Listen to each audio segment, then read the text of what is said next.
Okay, it is 5:03 and I'll call to order the Northpoint Charter School Governing Council. It is I'm sorry, April 30th. I don't know where that came from, 2025. Could I have a roll call, Lisa Berenberg? Yes, let's see. Eileen Johnson, President. I mean Uh, here. yeah, Anthony Padilla, VP, Here. right? Yeah. Um, let's see, Lisa Berenberg here, Debbie Jensen. Here. Okay. And then, do I usually just call the names of the people on the board, or do I call all the visitors too? Just No. the people on the board. Okay. And so Elise Hodges is absent. Right. And then if she does join, you'll just note what time she joined. Right. Ms. Johnson, would you like me to share the agenda? Nope, I have it. Oh, thank you. Okay. And can I just, Marie, what's your last name? You're the only one that doesn't have a last name on their name tag. Apologize. Boma. That's Bouma. Thank you. Would y'all join me in the Pledge of Allegiance? I pledge allegiance to the flag of the United States of America and to the republic for which it stands, one nation, under God, indivisible, with liberty and justice for all. All right, and does anyone have any changes to the agenda they'd like to make? None heard. Could I have a motion to approve or adopt the agenda as presented? This is Debbie Jensen. I'll make a motion to adopt the agenda as presented. Thank you. Could I have a second? Anthony Padilla, I second the motion. Thank you. Could I have a vote, please, Lisa Berenberg? Yeah, so a vote on accepting the agenda as it stands. Eileen Johnson, Aye. Anthony Padilla, Aye. Deborah Jensen, Aye. and Lisa Berenberg. Aye. Wonderful. Thank you. All right. Oh, I'm gonna get back to the right screen. Okay. Unless Jill is here as public comment, I don't see any members of the public present for the stakeholder input on the school budget, graduate profile, graduation requirements, and Title 1, 2, and 4 of an IDA-B applications.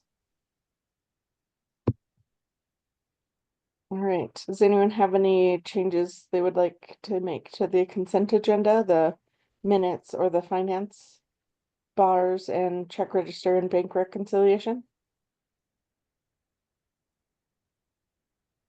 All right, none heard.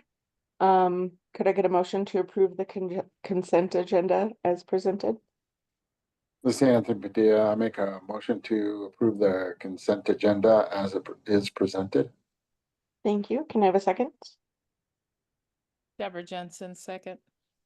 Wonderful. Can I have a vote, please? This is a poll to accept the consent agenda as is. Eileen Johnson, Aye. Anthony Padilla, Aye. Debbie Jensen, Aye. and Lisa Berenberg. Aye. Wonderful.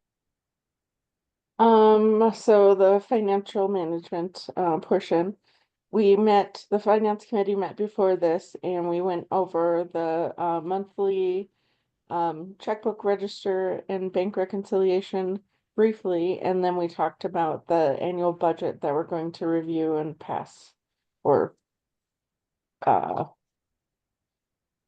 assess tonight. I guess we also talked about the fact that there may be a sweep of the extra any extra money that anyone has that any schools have in their savings or extra from their budget could be swept this summer. Yeah, Swept Yeah, by we- whom? Sammy, do you want to talk about that and then the business manager report, or Marie? Yeah, absolutely. So right now there is rumor of a cash sweep from the state. If at the federal level, the Medicaid funding does not get approved, then the state has to cover that. And so it's just a rumor right now, but it was brought to the school's attention by a few lobbyists as well as the school lawyers. And so it's more of a, you need to consider this if you have a high cash balance. If you want to spend it on the school rather than get it swept, but there's nothing that is final right now. They said they were going to hold a special session at the end of the fiscal year, June 30th, look at cash balances, but it all just depends on, what they decide to do at the state level and the federal level. But there have been discussions of it. They've happened in the past. I believe the last one was in 2017, they did it. And I mean, they'll leave the school with a percentage or a certain amount based on their revenue and their expenses, and then they'll take the rest basically. And you talked to our lawyer, this is what the federal government does too, right? If your expenditures on a program, right? This is where Eileen and I met, right? If your expenditures on a program, but there's words, like special words that can be used as justification. Has our lawyer talked to us about preparing anything like that would protect us in terms of like justifications, the magic justification words that might help us avoid some of this? What comes to mind, right? One of the things that comes to mind is our student enrollment. We have a risk, right? Our student enrollment is under what we need to break even. Therefore, our buffer is so big to cover us while we build, right? I'm just wondering if there's preparations that we can do to protect us from getting that sweep, because we have outstanding risks that we can say something about, right? Or something. I'm just Yeah. saying, my only comparison is when the United States Air Force used to come through and say, your expenditures are low, therefore we're going to take all your budget. We'll give it back to you later. But since you're under expending, we're going to take your money. And I feel that might be sort of the same situation. and so I'm wondering, but there was always magic words in the Air Force. And you could say, oh no, I have a contract coming up, or oh no, I have these big bills. I have these big milestones, right? There are always magic words. And so I just didn't know if there was any magic words.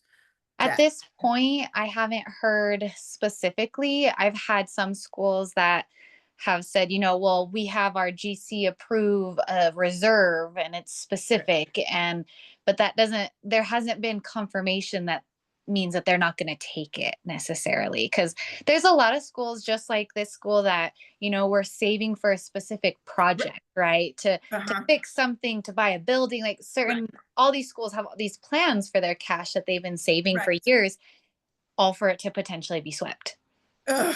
And so there's nothing final right now. As we get updates, we will update schools. A lot of the PCS&M meetings have been focused around this as well. The discussion of what to do, what not to do. Some of the recommendations have been spend your money now before June 30th as much as you can. When you have a high cash balance, it's really hard to do that. Yeah. And I mean, I we could understand do the bathrooms really fast, like we had agreed not to because we didn't want to spend the money. But We could do the parking lot, but yeah, that's only 25K. Okay, so who's allowed to do this? Can New Mexico PED do this unilaterally, or does it have to have a special session of the legislature to approve them to do this? I'm pretty sure it has to have a special session. They'll look at cash balances at that point. So that's why there will be more notice. Okay, okay. Yeah. So, when do they know when they're going to find out if they'll receive reimbursement, Medicaid funding? I don't know that timeline at this point. Things have been changing, constantly. And so I don't know yet. But it's just been up in the air right Well, now. if it's like our federal budget, right, there's 60 days after the full year CR was passed.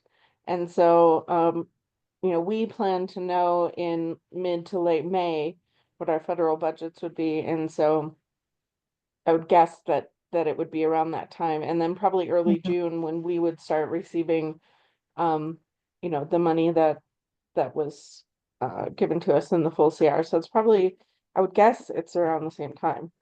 But That's what I would assume too. But it's, of course, end of May, middle of May, and then we have June 30th. It's not a lot of time in between. But again, there has been nothing concrete. It's just, if this happens, this will probably happen.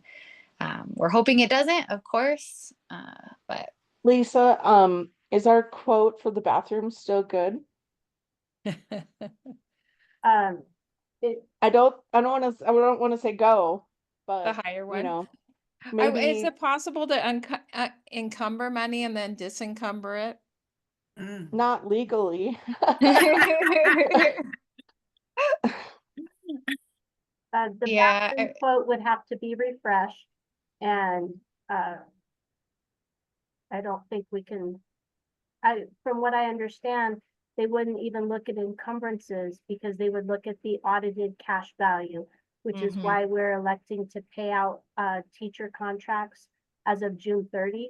They normally, they get paid through the summer for the work they do during the school year, and they're going to be paid out at the end of June, so that the cash is missing from our account in case something like that were to happen. That's good. Yeah, that's a great idea. So that's right now the plan in place. There are not any other plans to spend down cash as of right now. But that is one thing that we definitely want to do, is get those payrolls paid out, get our liabilities off of our books, and so that our cash balance is lower by the time that they look. And how far out can you do that? So they will be paid the last week of June, basically. So as of June 30th, everything will be paid out. For the summer. Yes. So they usually will get a check, 2 checks in July and 1 check in August. That is for work done in the prior school year. I see. Okay. I understand. Yes. I mean, it may not be a bad idea to just update the quote so it's still valid, but I don't even know that. I mean, there's probably a 99% chance that we wouldn't take action on that. So I don't know how much. I don't know if that's worth, if it's worth it. Well, If the one juice other is worth thing the squeeze. we had also discussed, Maria is actually a procurement expert, and we had discussed sending that bathroom out to RFP anyway, if we decided to move forward with it, and seeing if we can get some different pricing, because we felt it was on the high side. Sure. Yeah, I didn't know we had a procurement expert. Excellent. Is very experienced in it. I'm officially the school's procurement officer, and I'm been licensed for that. But Marie has a lot more experience with it than I do. We would lean heavily on her. Okay. But yeah, so we do just want to make sure that everyone's aware of what could potentially happen if we do see that drop in cash by the new fiscal year. But if, Eileen, did you want to add anything else, or did you want me just to jump into the packet? I don't think I had anything else. Yeah, if you want to jump into the packet, that'd be great. Of course. If you're ready for the budget packet, we actually have other things on the agenda first. Which maybe I should have put it in a different order. Yeah, that's a good idea. But this is Yeah, you're right. Go ahead. No, you're right. I was thinking of the monthly budget report, but for some reason, but yeah, you're right. We don't go over that in the meeting anyway. Or I guess we talk about the totals, but that's about it, right? And sorry, I didn't mean to jump in. And do you want to share that, Sammy? The bars or anything? Yeah, I can share those really quick. Yeah, Let we me- have to have the bars Yeah. talked about. Yes, it closed out of my packet for the GC. Let me reopen it. I mean, they were in the consent agenda, so I don't know that we necessarily need to talk about them specifically, but, well, I don't remember what we You want to usually just do. a brief overview of what they are for, or the I think we bars? just talk about the Just a bank brief. balances for the secretary. Yeah, And she usually takes it in the finance meeting, but we can talk about that if you want. yeah, now that our secretary is not in the finance meeting, we'll have to do it differently. Okay, do you Yeah. now, or do you want to? Yeah, because it's part of the business manager report, not falling under the other sections. Okay, okay. So we want to do those totals now. That's what Yes. you're saying. Is what you're telling me. Okay. I just want to make sure I'm picking up what you're putting down. Yeah. So you wanted me to go ahead with the finance committee meeting report or the business manager report, right? Yes. Yep. Okay, perfect. All right, good. And thank you all for being excuse me, president and board members, GC members. Thank you for the time tonight to discuss things. Sammy is going to present the budget. She has a little bit more experience with that than I do, and she's been such a really, really big part of getting it together. So she is going to present the budget. But as far as the GC actual monthly packet that I present, on the basis, we'll talk about. We did have the finance meeting and everything was good. It was a short little blurb about, because we were talking about the budget, so that was a thing. But as far as the everything was in order and looked good. We did have those two bars. One was an increased bar for audited cash at the end of the year. What's audited maybe more than what was estimated, and so that's what that first bar is for. And then the second bar is for a small decrease after the 910B 5 was finalized at the end of the year too. So those are the two bars that we're asking for your approval on tonight. And then the bank, as far as the checking account balance, is 1,920,536.51. And that's for checking? That's for checking, yes, ma'am. Okay. And then for the savings is 1,021,852.67. Perfect. And Are if those anything else numbers, are those numbers written down in any of the paperwork that we got, or do I have to actually have her repeat them so I can write them down? Nope, they're in there. Okay, all right, great. They're in the packet. Lisa, there's the bank statements and they're just Okay. right there on the bank statements. Yeah. Great. Yeah. I'll pull them So, off yeah. the bank statements. Yeah.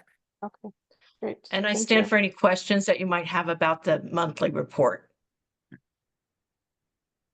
There's a figure of how many months of cash is available, yes. The liquidity. Yes. The liquidity, how much is The liquidity. And is this what we're Yeah. talking might be wiped? Yeah. Yes. And how many months? How many? is that? If I remember right, it's 9. Let 9.1. me. Yeah. Okay, so what happens if that 9.4. gets wiped? I mean, that's catastrophic, right? It Mhm. can Totally. be. Yeah, so they'll leave us with a certain amount to cover like 1 to 2 months, potentially 2 to 3 maybe. They won't take, leave us with zero because they understand that schools are on a request for reimbursement basis. We have to be able to cover those RFRs that we've already paid, right? We have to get that money back still from the state, but the school just won't be very liquid anymore. There's the budget would be a lot tighter. Spending would be more conscious as to when we're receiving those RFRs versus when we're spending them, making sure that our bank balance, is staying within reason of our expenses. As we cut checks, we just have to watch that bank balance. And so some schools operate this way on a normal basis, and we don't necessarily recommend that. Of course, we want to see that liquidity, 3 to 4, sometimes a little bit higher, depending on if you're saving for things. But some schools do operate, that way in general. We just don't recommend it. But it seems like we're using that to cover budget shortfall Every year. Yeah. every Yeah. year, which I mean, Including this budget that we're gonna go over. Yeah. Right. And in fact, Yeah. I saw the chart from 22, and that's a pretty steep curve. It went up and then starting 22 or 23, it's just a steep curve, continuous down. And yeah, that's why that It's I scary. didn't know if Yeah. there was some argument we could make in showing curves like that and showing, I think, what was it this year, $300,000 was pushed forward or something like that to cover shortfalls from 25 to 26. If we could somehow say that and because of our enrollment being under our target, maybe protect some of ours. I don't know. And we can definitely, tell the state that. I think a lot of schools will fight for it best as they can. But if they basically say we're going to just take what we need and leave you with this amount, then there's not much that we can do. But we're just hoping that that's not what happens. okay, can I ask, in the worst case scenario, it gets Absolutely. wide, what happens? So worst case scenario, if all of our cash gets wiped, we don't have much on hand, we're over budget, you have to make budget cuts, right? The first thing we try to cut is other expenses. So things that are being paid through POs, contract services, if we can cut some of those, we'll try to cut some of those. From there, it's staffing. You have to cut staff. We always try not to start with instructional staff. Anything that is specific to students, we really try to do that last. Teachers, educational assistants, those kind of things, because they will directly affect the students. Every position in a school has an effect on the students, no matter what. From the bottom to the top, whatever it is, the schools are structured in a way to help support each other. And so we don't necessarily want to cut any staff. But worst case scenario, you start, with POs, not approving POs, not using contractors. And then from there, if you still have to cut more, you have to start cutting positions. It For just the seems like it's stipends such that a we, small, it seems like in such a small school. right. I mean, is there even to cut enough? There won't really be much staff left Right. remain. And we purposely keep the stipends in there because we want the staff to get those, So having to cut that kind of thing is,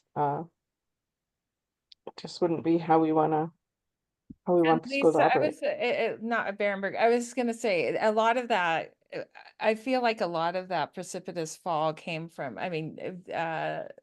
Student enrollment never went back up, but also it seemed like there were a lot of mandated salary increases and things that cost a lot of overhead that aided that without the compensating student enrollment, and also the small school subsidies were taken away, which all these things, it was a perfect storm. There was quite a few COVID or pandemic related reliefs that came out too. I think that made a difference. It's hard for me to remember exactly, but I'm sure. Yeah, we did receive, it's called ESSER funding for about 3 years, I believe it was total. And they were significant. The ESSER funds, they gave a significant amount to charters. But it was great and it was hard because once they were gone, it did create some kind of burden for some schools, trying to make sure that they replenished that funding source. And so that is something to consider. Like you said, there's been a lot of mandated increases over the last few years. The teacher minimums have gone up twice in, I think it's the last 3 years. So they went up $10,000 and then another 5 now. Every year there has been mandated. The first year that I did budgets, what was it? A few years ago was a 6% increase. Last year was a 3%. This year was 4%. And of course, we want to give people increases, right? We want to pay people what they're worth, but we're not seeing the same amount given to us to cover all those costs. Our risk insurance premium this year did go up about 17%, which is significant for the school. Medical insurance went up almost 10%. And dental went up almost 4%. So the staff, of course, is going to fill those increases in insurance, but the school also fills them because the school does pay a big portion of those benefits. And so, like you said, it's this perfect storm of increases consistently over the last few years, and with enrollment staying fairly similar. But because it's been staying fairly similar, it's not enough to necessarily make up for some of those deficits every year. Yep. All right. Well, that was a great discussion. I was just going to say, we covered almost everything that's in the budget packet. Yeah. Yep. So, okay. So next, we have vendor contracts over 20K, Veteran Brothers parking lot resurface restripe. Discussion and action. I did send out the quote that we had from Veteran Brothers, which was the least amount. We did receive 3 quotes. One from Veteran Brothers. There was another one that was about $3,000 more from a second vendor, and a third vendor recommended that the entire parking lot needed to be scraped and started from scratch. And their quote came back at $190,000. So let's not do that one. Yeah. Alan, our building maintenance supervisor, recommended the Veteran Brothers, and we would ask if for the GC to consider, instead of approving exactly the Veteran Brothers, if we can approve to move forward with the parking lot, maybe within a variance of, I'd suggest up to $5,000 of the quote provided. And the reason we ask that is because both quotes have a clause in here that due to the fluctuating oil prices, that there may be increases in these amounts. And then to also account for scheduling, because we need to get it done over the summer. If I had the flexibility to move between these 2 vendors that came back with the lower quotes, then we could make sure that we could still have the best pricing and get it scheduled in a timely manner over the summer. Yeah. So 5,000 or 10%, or what's the? I was throwing out 5,000. The first quote is just under 27,000. And the second quote is just under 30,000. So if I had just if you wanted to approve the 27, but with perhaps a $5,000 variance, because as I said, there's the clause for the fluctuating pricing, then we could just have the flexibility to get it completed this summer, with the ability to pivot to the other vendor if necessary, just based on the scheduling. Yeah, we could say it that way. We could also say approval, to proceed with the project with a 20% variance due to tariffs or fluctuating prices, because that way you could switch to either. I mean, if the cheaper one suddenly is more, we still want to be able to have you do a 20%, variance, I guess is what I think. Anyone else? Yeah. So thank you. That language sounds perfect. And just to be clear too, both vendors had a very similar product. It includes patching all the cracks and the potholes and sealing everything, where everything is one color across the top. They apply a new top coat so it doesn't look patchy. And then it's restriping everything as well. And it's badly needed if you've driven through lately. Yes. Yeah. Yes, it is. And this Okay. will come out of HB 33 funds for building maintenance, so it does not come from the operational. Okay. All right, can I get a motion to approve the resurface restripe project within 20% of the quoted prices of those two vendors? This is Anthony. I make a motion to approve the resurface restripe pavement project with a 20% variance for change in tariffs. And can I get a second? This is Deborah Jensen. I'll second. And a vote, please. So this is a vote to approve the parking lot repair and resurfacing with a 20% variance. And the other thing I wanted to, we didn't add this, but the schedule would be this summer, sometime during the summertime. So I'd like to take a vote on that. So Eileen Johnson, Aye. Anthony Padilla, Aye. Debbie Jensen, Aye. and Lisa Berenberg. Aye. Wonderful. All right, the FY26 calendar discussion action. Would you like me to share the calendar on the screen? Sure. Just real quick, did you approve the bars? They were approved in the consent agenda before we started the okay. finance All right. committee meeting. Okay, sorry. I'm sorry, I missed okay. that part. This is the draft calendar that we have put together. This very closely mirrors the current year calendar. It has the same number of teacher contract days at 186. It does drop the number of instructional days from 180 to 178 because of a change in the PED ruling that previously allowed for parent-teacher conference days to count as instructional days, and they took that option away.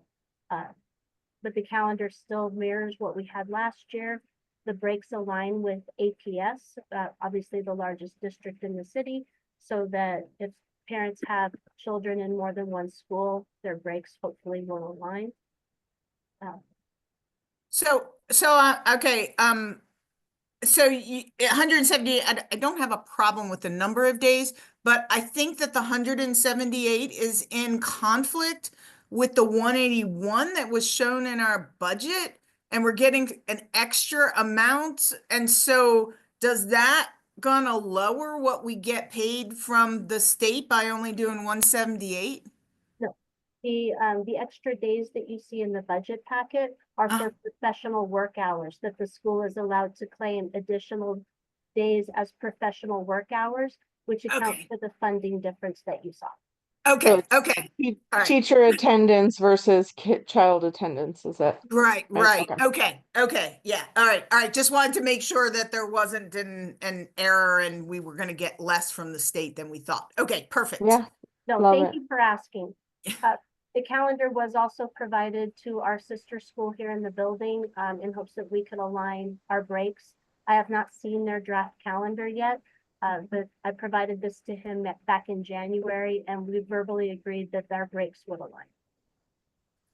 Are there any questions I could answer about the proposed calendar? Do you have any concerns about it? No, I don't. My only concern was, and we spoke about that with the business team, is adding additional days for that K-12 plus funding. Since we lost the 2 days due to their rule change, we did consider adding additional days to keep that funding level. However, we decided that it was not, the funding that would come from those additional days was not worth adding the additional days to teacher contracts without compensation. Okay, that makes sense. All right, does anyone have any questions? Any comments? Okay, hearing none, can I have a motion to approve the FY26 calendar as presented?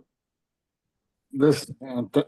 I make a motion to approve the FY calendar as presented. Thank you. And a second? Deborah Jensen, second. Thank you. And a vote? This is a vote to approve the, do we call it the fiscal year 26 calendar? Or do we call it the 25-26 school calendar? Fiscal year 26 calendar? Yes. Okay. Yeah, this is a vote to approve the fiscal year 26 calendar. Eileen Johnson, Aye. Anthony Padilla, Aye. Debbie Jensen, I, Lisa Bamberg, aye. Wonderful. Yes, And the FY, oh, I'm sorry, excuse me. I would just like to share that I did hear from Mrs. Hodges. Their entire family is sick with a variety of different ailments. She apologized for missing, said that she did review everything in the packet. And while it can't be recorded, she wanted the board to know that she is in favor of all the things that would be voted on today. okay. That's so sweet of her. Okay, sounds good. Yeah. All right, the FY 26 salary scales discussion and action. Tammy, would you like to review those or would you like me to? Either one, whatever is easier for you. It doesn't matter to me.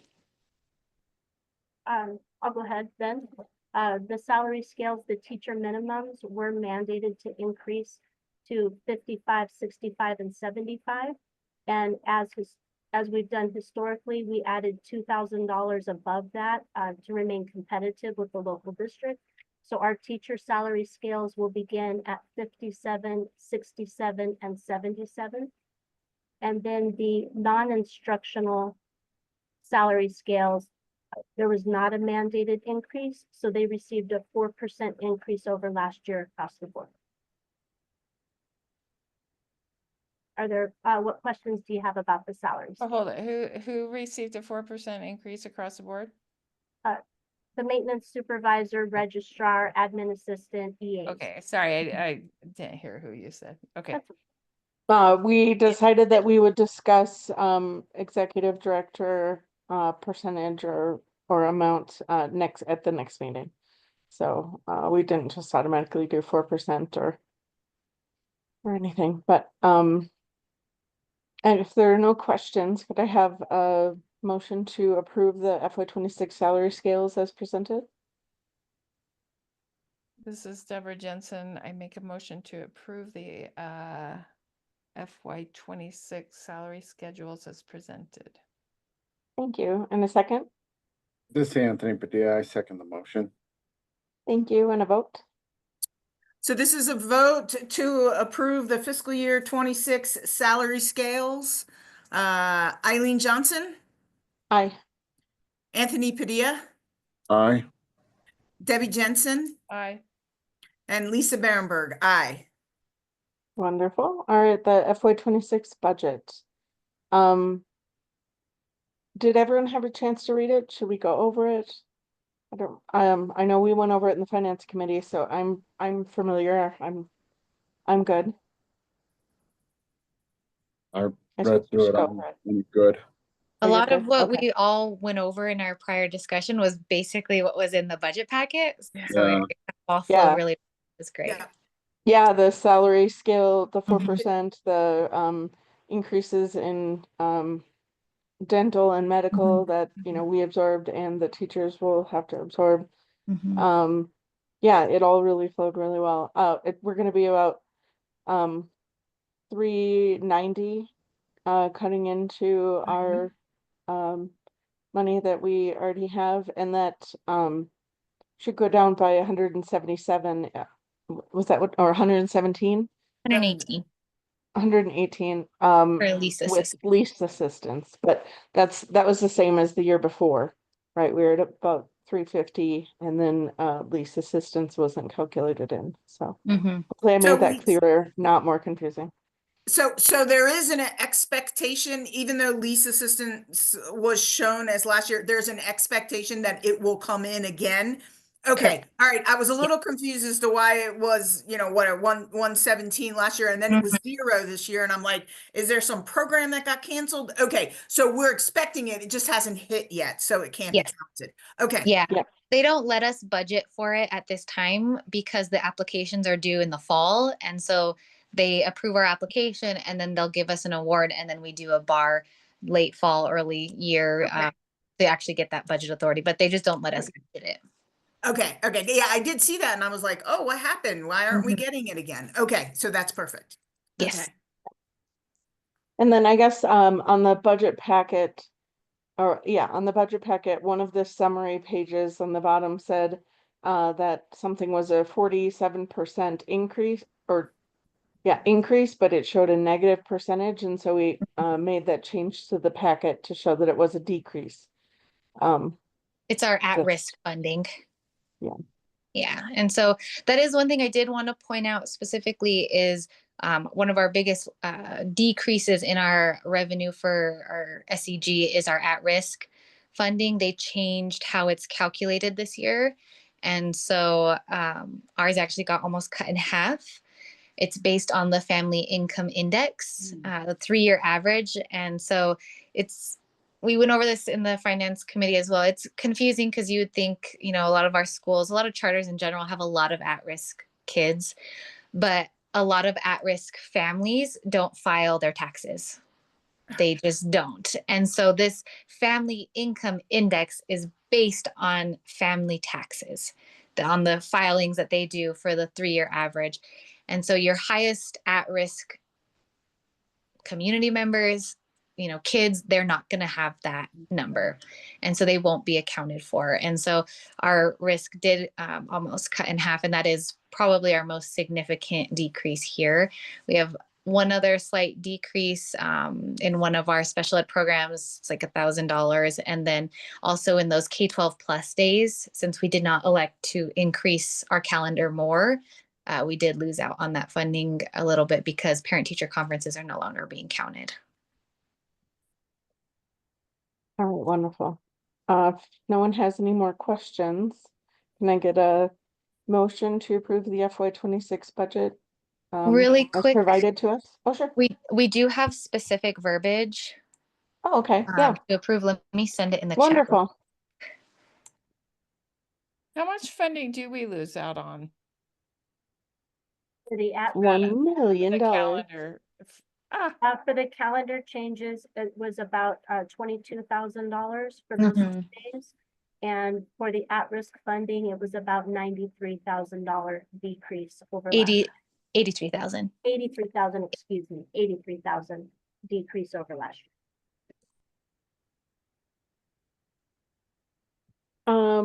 Could I have a motion to conditionally approve the FY26 budget pending final approval by the PED with possible budget changes? This Anthony, I make a motion to conditionally approve the FY 2026 budget pending any changes. You have to state exact. I think you have to state exact as is in the chat.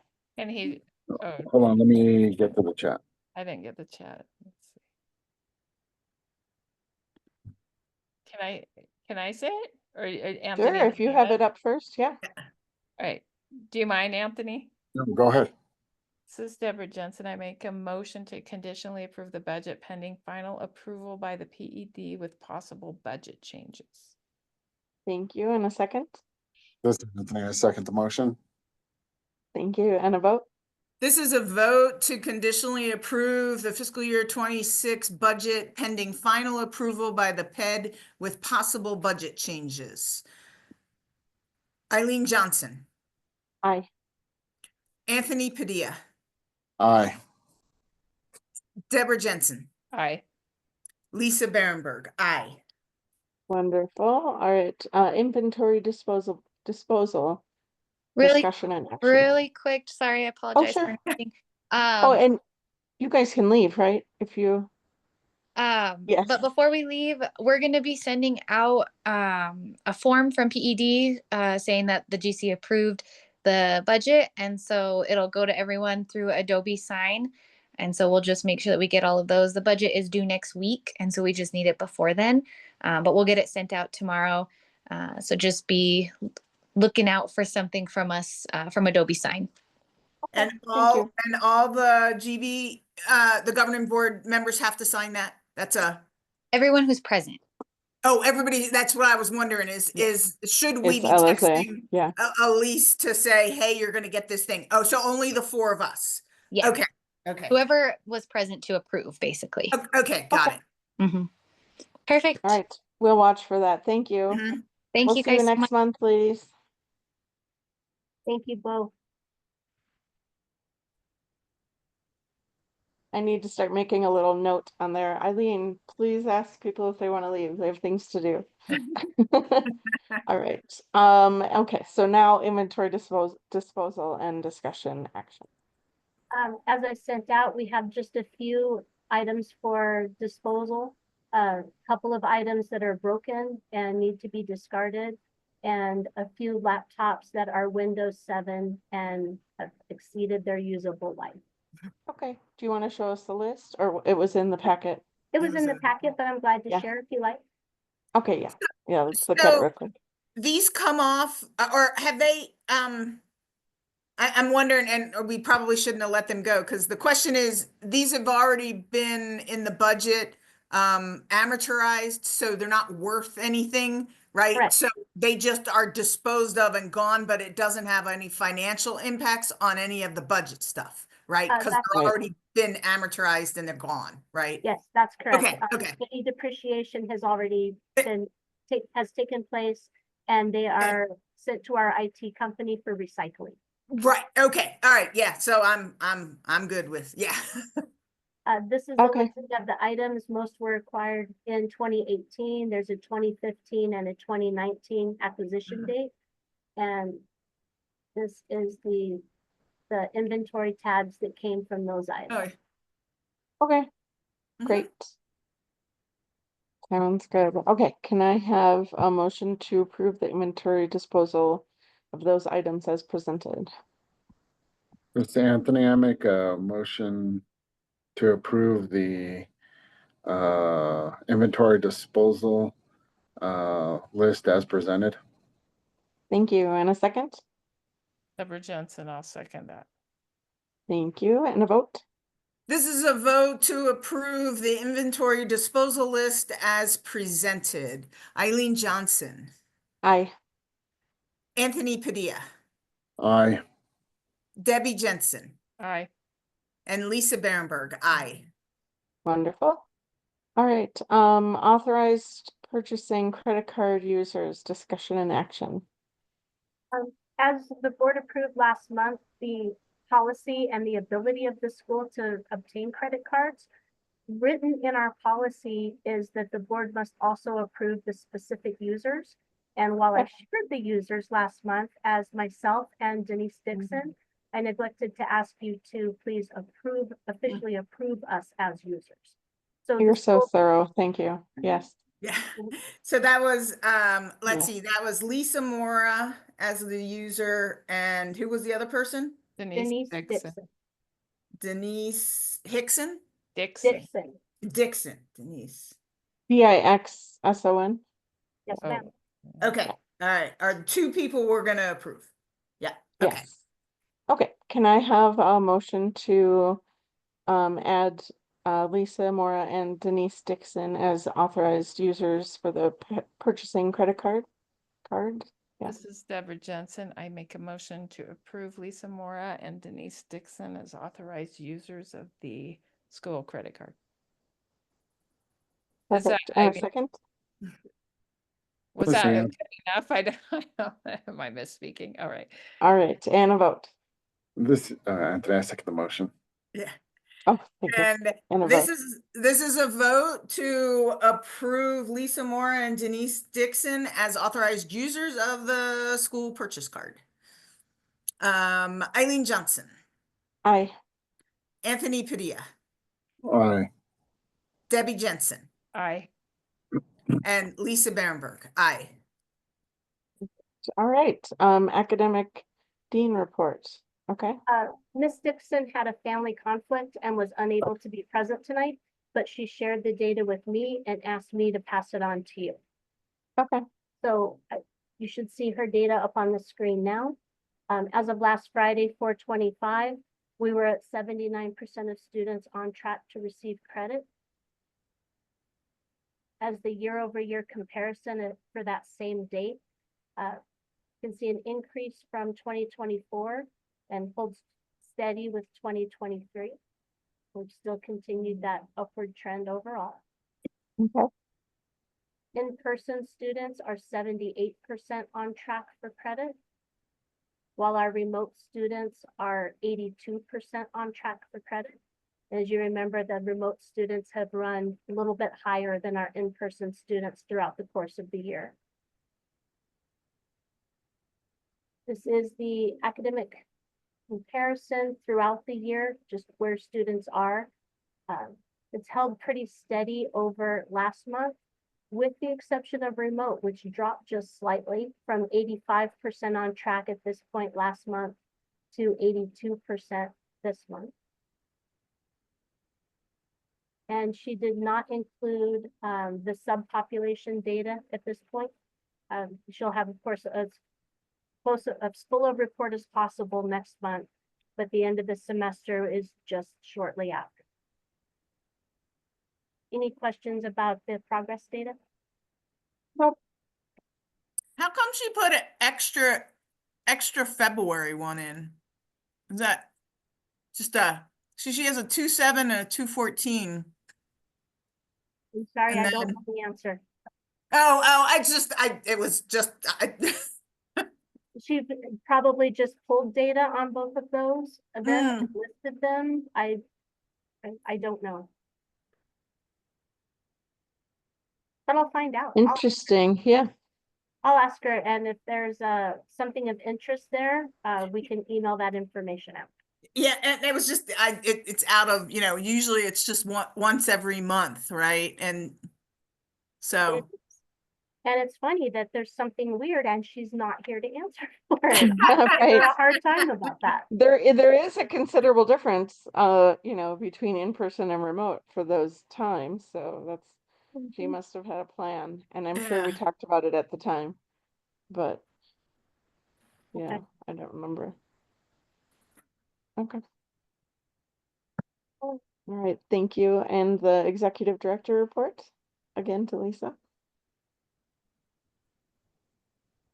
Enrollment has been holding steady. We were at 142 at last month, and we are at 142 today. That includes one new enrollment that just enrolled with us. She began on Monday, a transfer student from another state. And it includes one that was withdrawn by parent request this last week as well. For recruitment, the Google ads have continued to run, and the last report I have just a few weeks ago over Q1 is their keyword rankings we have 17 that have improved overall. That includes charter schools near me, which was a new showing at number 13 ranking. Albuquerque charter schools improved from number 54 up to number 15. Charter schools in Albuquerque improved from 22 to 14. Those are just a couple of different examples. We have STEM in high school improved from number 5 to number 1. And then we had a few that dropped as well. Charter online school dropped from number 8 to number 18. And online charter school dropped from 8 to 12. And McKee has explained that those kinds of fluctuations are very common, nothing to worry about. But they were really pleased to see so many improvements and strong improvements in those rankings. I can tell you that we're also seeing increased tour requests. We're continuing to have new student applications come in for next year.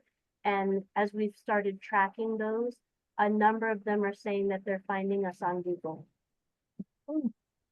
So, and the Google ads are set up on a pay per click. So how many times people are clicking on it, and the costs are ramping up to what we have budgeted. So we're seeing increased clicks there and increased traffic there as well. And McKee has been tracking the number of conversions as the number of people that click on the new student application. And I should have more details on those exact numbers for you next month. I just know that we're seeing we're seeing improvement. We're seeing more people clicking on it, which of course we hope equals more tours and more enrollments. So, two questions. The original, last month, you talked about needing to replace all our graduating seniors. How many graduating seniors do we have this year? I believe it's 32. 32 graduating seniors. And then, and we're trying to get to, what's our maximum, what's our comfortable max, not our approved max, but the one you're shooting for, it was one, and I could look back if I needed to. 175 or 180. 175 or 180. Okay, so what I was wondering was how close are applications coming to that? Really where I was going was, are we in any danger of actually having to run a lottery? or no? Well, we've actually already run the lottery, but we don't have a wait list right now. We don't have a wait list. Okay. Yeah. Are we close to having to have a wait list, or no, not at all? We're not close to having a wait list. Okay. We are close to having enough seats accepted to replace our outgoing seniors. Oh, okay. Although I didn't report out the exact numbers because there's so much flux over them over the summer. We have people that have already accepted a seat that change their mind and go elsewhere over the summer. Mm-hmm. And we have people that have not yet applied. And so while we keep an eye on it, we've learned not to put too much stock in it yet because it just does this. And also, okay. Get closer to August. Okay. All right. Yeah, this will be my first summer. So it'll be my first see how things go and people leave and come and all of that stuff. Okay. It's a really good question. And if you're interested, I can get you the number. I don't know it off the top. No. If you're telling me there's a ton of flux, then let's just wait until whenever, or I don't know. Actually, that's another question, because this will be my first summer. We have meetings during June and July also? Yes, oh, okay. I'll be on vacation June 25th through July 8th, but I'm hoping we can just do it right before I go on vacation and then when I come back, right? But since 6:25 through 7:09? Through 7:08. But I get back at 10 o'clock, and I'll be jet lagged seriously on the Wednesday, but I could still go to sleep and come back because we're going to Europe. So when I come back, I'll be jet lagged. I don't believe oh my gosh, yeah. with our existing meetings, but we look forward to hearing about your trip. Yeah. Okay. If that answered your question about the enrollment, we do also have the Meta Facebook ads had to be paused due to a payment issue. It was dependent on a credit card. And now that I'm approved as a user, I can enter payment information and get those Meta ads begun this week. Thank you. I can't wait to see them. And we are planning for another open house. We're looking at partnering with the other school and holding another open house in June, as we found the last one to actually be pretty successful. I really liked walking up the other day and seeing that the sign had been integrated between the two schools. Yeah. That was cool. Thank you. Okay, on to school business. We had our site visit from the Charter Schools Division on March 31st. I did share that preliminary rating form with everyone in your packet. The school was rated as meet standard on all preliminary ratings that can be rated right now. A number of them have to wait until the end of the year before they will finalize the ratings. But we received very positive comments from the team that was here regarding the school's supportive culture. They met with several students, they met with GC members, they met with staff members, and they heard the same thing across all of those stakeholders about the level of support the school provides. They commented that our GC was very knowledgeable and very active, which they appreciated. And they commented on our data tracking, said we have really good data practices in place, and we're clearly reflective about that. So that was great news. Awesome. So they have to wait till the end of our school year, and then when do they think they'll, well, like, is it 30 days after the end? So we'll get it in like late June, or is it like pretty quickly after the end of the school year? It'll be a little bit later. Okay, Because okay. some of the items also include financial reporting that doesn't close until the end of June. Ah, got it. Okay, okay. So it may be the fall before we get the final ratings. But we don't anticipate any problems on that performance framework. They asked questions about a couple of the other items that they weren't able to rate yet, and we don't see any cause for concern. We would expect to meet standards across the board. Okay, on to graduation rate. The 2024 cohort graduation rates were released and they're no longer embargoed. And so sadly, I have to tell you that our four-year cohort rate went down. In 2023, our four-year cohort rate was 71.9, and that dropped in 2024 to 62.16. We had 3 students in the 2024 cohort that are graduating this year, and we've examined that as a staff and looked through it. Had those 3 students graduated last year on time, our graduation rate would have been 71.3. which underscores that with such a small school and a small cohort size, the importance of every student graduating on time. And Yeah. some students have things that happen, some students need more time, but it is good for us to be reflecting on that and focusing on how we can support students in graduating on time, since those 3 students made a 9% difference in our graduation. So I'm going to actually bring up something I learned in training, that schools are actually counted on a 4-year graduation rate, a 5-year graduation rate, and a 6-year graduation rate. So our 5-year graduation rate should still be okay, I'm assuming. Yeah. Our 5-year graduation rate went up to 83.43. Okay. And our 6-year graduation rate actually went down a little bit to 65.74. What they do is they take, so the 83.43 for the 5-year rate is last year's 4-year rate of 71.3 plus any new students in that cohort that graduated. So typically the 4-year rate increases, the 2024 rate will increase next year in 2025. And because they run 1 year behind. And then it increases again the following year if any additional students graduate. Yeah, okay. So I apologize that I did not have time to put it into a graph for you, which I'm happy to do, but it will be posted on Vistas once the state has finished all of their calculations. And I've done the math multiple times, and I do still expect us to exit CSI status based on those numbers. The math works, and we are above the threshold, and I expect to exit status. What about our next rechartering meeting?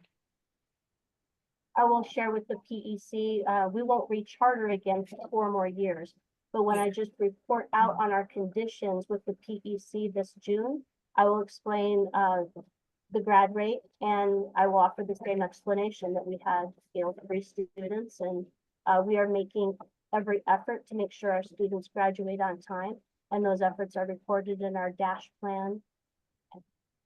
I think I was using the wrong term. The meeting that we went to last year where we got, yeah, it was our 1 year, when we were talking with them, it was a 1 year or a 3 year, but not a 5-year accreditation. I think you mean the charter renewal when we went to Santa Fe? Yeah. Yes, we have the 5-year charter, and so I'll report out to them in June, but we won't have to go through that process again until 2029. Oh, I guess I really thought we had to go up there like every year. Okay.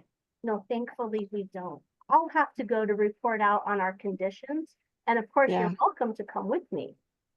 But they'll expect me to be there for sure. Okay, well, if you need support, I'll surely go. Thank you. Okay. Two other quick updates for staffing. All of our staff intend to return next year, with one dropping to part-time to take care of a new baby, and with bringing on that educational assistant in a new role as a teacher. So we'll be looking to hire one EA to replace her. And as a PD professional development report, our final session of data coaching is scheduled in a couple of weeks on May 9th. Where we'll be reviewing our NWEA scores. And so we've been able to continue that professional development throughout. You can, you have any questions? You're going to get NWEA scores from yesterday by the 9th. Okay, so it's not last fall's NWEA, it's actually yesterday's NWEA that everybody took yesterday. Okay. Good. Okay. Yeah. And I won't have SAT scores or ASR scores for a little while yet, but I can tell you that we completed both of those mandated exams with 100% participation. Excellent. Perfect. Okay. And that's all I have for you tonight. Okay. Thank you. All right. Can On to number. Oh, yeah. Can I just ask a question and tell me if we want to take this offline, Lisa, just between you and me? So my daughter came in and had failed her first semester of 9th grade. And so she was actually not on track, right? And to graduate on time. And so we had to put her, we've been working with her sponsor teacher. Can I And interrupt you, Ms. Berenberg? what? Because the meeting is recorded, I would suggest that we talk about that. Oh, okay. No, what I was going to say is, so I have this experience base and about trying to encourage credit recovery for kids that are behind. So that's the topic, not necessarily that my daughter is in that case study, but I have some experience with it. And I got to tell you, I'm wondering if we don't push hard enough. That's really what, like, should we, I'm just wondering, right? If there's some way, since this graduation rate, which by the way, I don't like, but that's just the way the state grades everybody. I think it's an unfair grading criteria, but it is the way it is, right? And so I didn't know if we as a school should push different ways of getting people, especially people that come in behind, right? I mean, they're switching schools for a reason, right? Something happened and they're not going to their public school. So they're not going to their public, what are we supposed to call it? Right. Yeah, because we're a public charter, but yeah, the regular school. So I don't know. I'm just, I've been thinking about this, and I've been thinking about our strategy because now I'm on the strategy committee, right? And so I'm just going to throw it out there for people to think about. We don't have to talk about it now, but I'm wondering if there's a level of emphasis that should be placed on credit recovery for on-time graduation that like ratchet it up a little bit more. I don't know. So I'm just going to throw it out there. No, we don't have to discuss it now, but it's a thought that's on my mind based on my personal experience. So. Thank you for sharing. It is actually something we talk about internally quite frequently. Oh, okay. It's a focus of our DASH plan. Students that are behind in credit students that are at risk of failing a class are mandated to come to a credit recovery meeting and plan for how they can still achieve credit in that course by the end of the semester. That happens about midway through the semester. Students that have failed a course are required to attend summer school to make up credit recovery. And those things are happening now as teachers are working through next step plans. Yeah. But I heard you that doesn't necessarily address those that came in already behind. Right. And that's, there might be a gap. And that's, there might be a gap because since my daughter, in my case, she's done fantastic here, but she came in behind. And so we're having to, so she's going to summer school. So, so anyway, the point is there might need to be some other metric we use especially if kids are coming in if they're coming in 10th grade or 11th, right? Or I should say second year or third year, right? Right? Because technically she's in second year, but she's actually not a full sophomore, right? And so, right, you have to, it's the number of years in school versus number of credits you have and counted against you, right? So anyway, I just was thinking about that and maybe a different way of looking at it. And again, I don't like four-year graduation as a metric. There are lots of things that happen.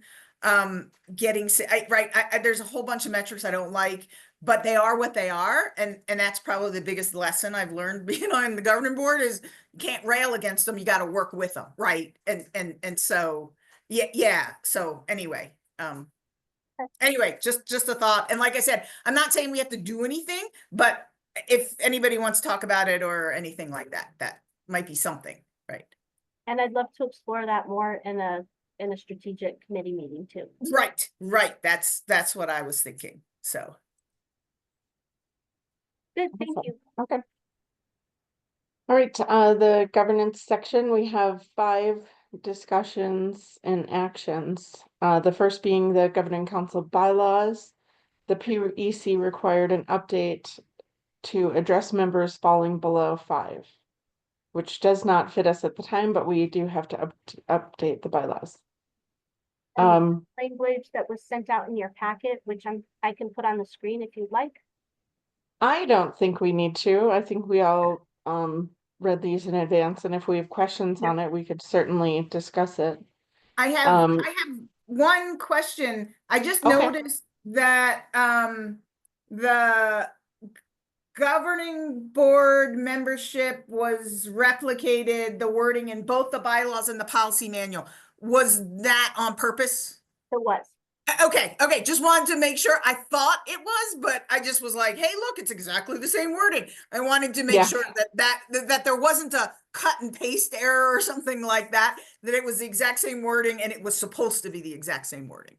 Okay. It's required to be updated in the bylaws, but because our policy manual also listed about GC vacancies, I thought it made sense to also include what we would do in that event in both places. Yep. And like I said, I'm good with it. I just want to make sure it wasn't a weird cut and paste error. Okay, perfect. Yep.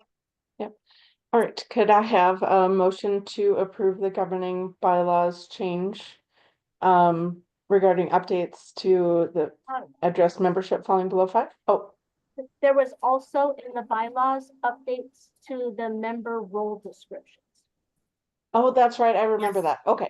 So a motion to update motion to approve the governing council bylaws as presented in our packet. Is that better phrasing? Yes. Or do we need to discuss it as item A? Apologize. That's something that A2. you and I discussed offline, Ms. Johnson, and we decided to leave the bylaws ones alone, and I didn't take it out of my notes. So that was my fault. I apologize. It's only membership falling below 5 for the bylaws. Okay. All right. So could I have a motion to approve the governing council bylaws with the update to address membership falling below 5? Please. This is Anthony. I make a motion to approve the the bylaws in connection with membership dropping, falling below 5. And a second? Deborah Jensen, second. Thank you. And a vote? This is a poll to approve the changes to the GC bylaws to address membership falling below 5 people. Eileen Johnson? Aye. Anthony Padilla? Aye. Debbie Jensen? Aye. Lisa Berenberg? Aye. Thank you. And then the governing council policy manual also let's see, 3 different things, right? The officer role descriptions, the child find policy, and addressing membership falling below 5.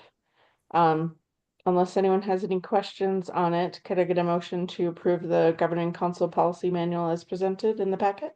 If you would like, Ms. Johnson, Ms. O'Brien is present to do a brief overview of the Oh, child sure. policy. Absolutely. Yes. Hi, Miss O'Brien. Welcome. Hi, thank you for having me. And it is very brief, and if y'all are happy with it, I don't have to go over it, but I did put something together just in case. Okay. Yeah, let's do it. All right. So it is a 25. Can you see it? Yes. All right. So the policy procedure is a good 25 pages, but there's some white space in between, so it's not a terrible read. So Child Find basically is it's a federal mandate under IDA requiring public schools to identify, locate, evaluate students with potential disabilities.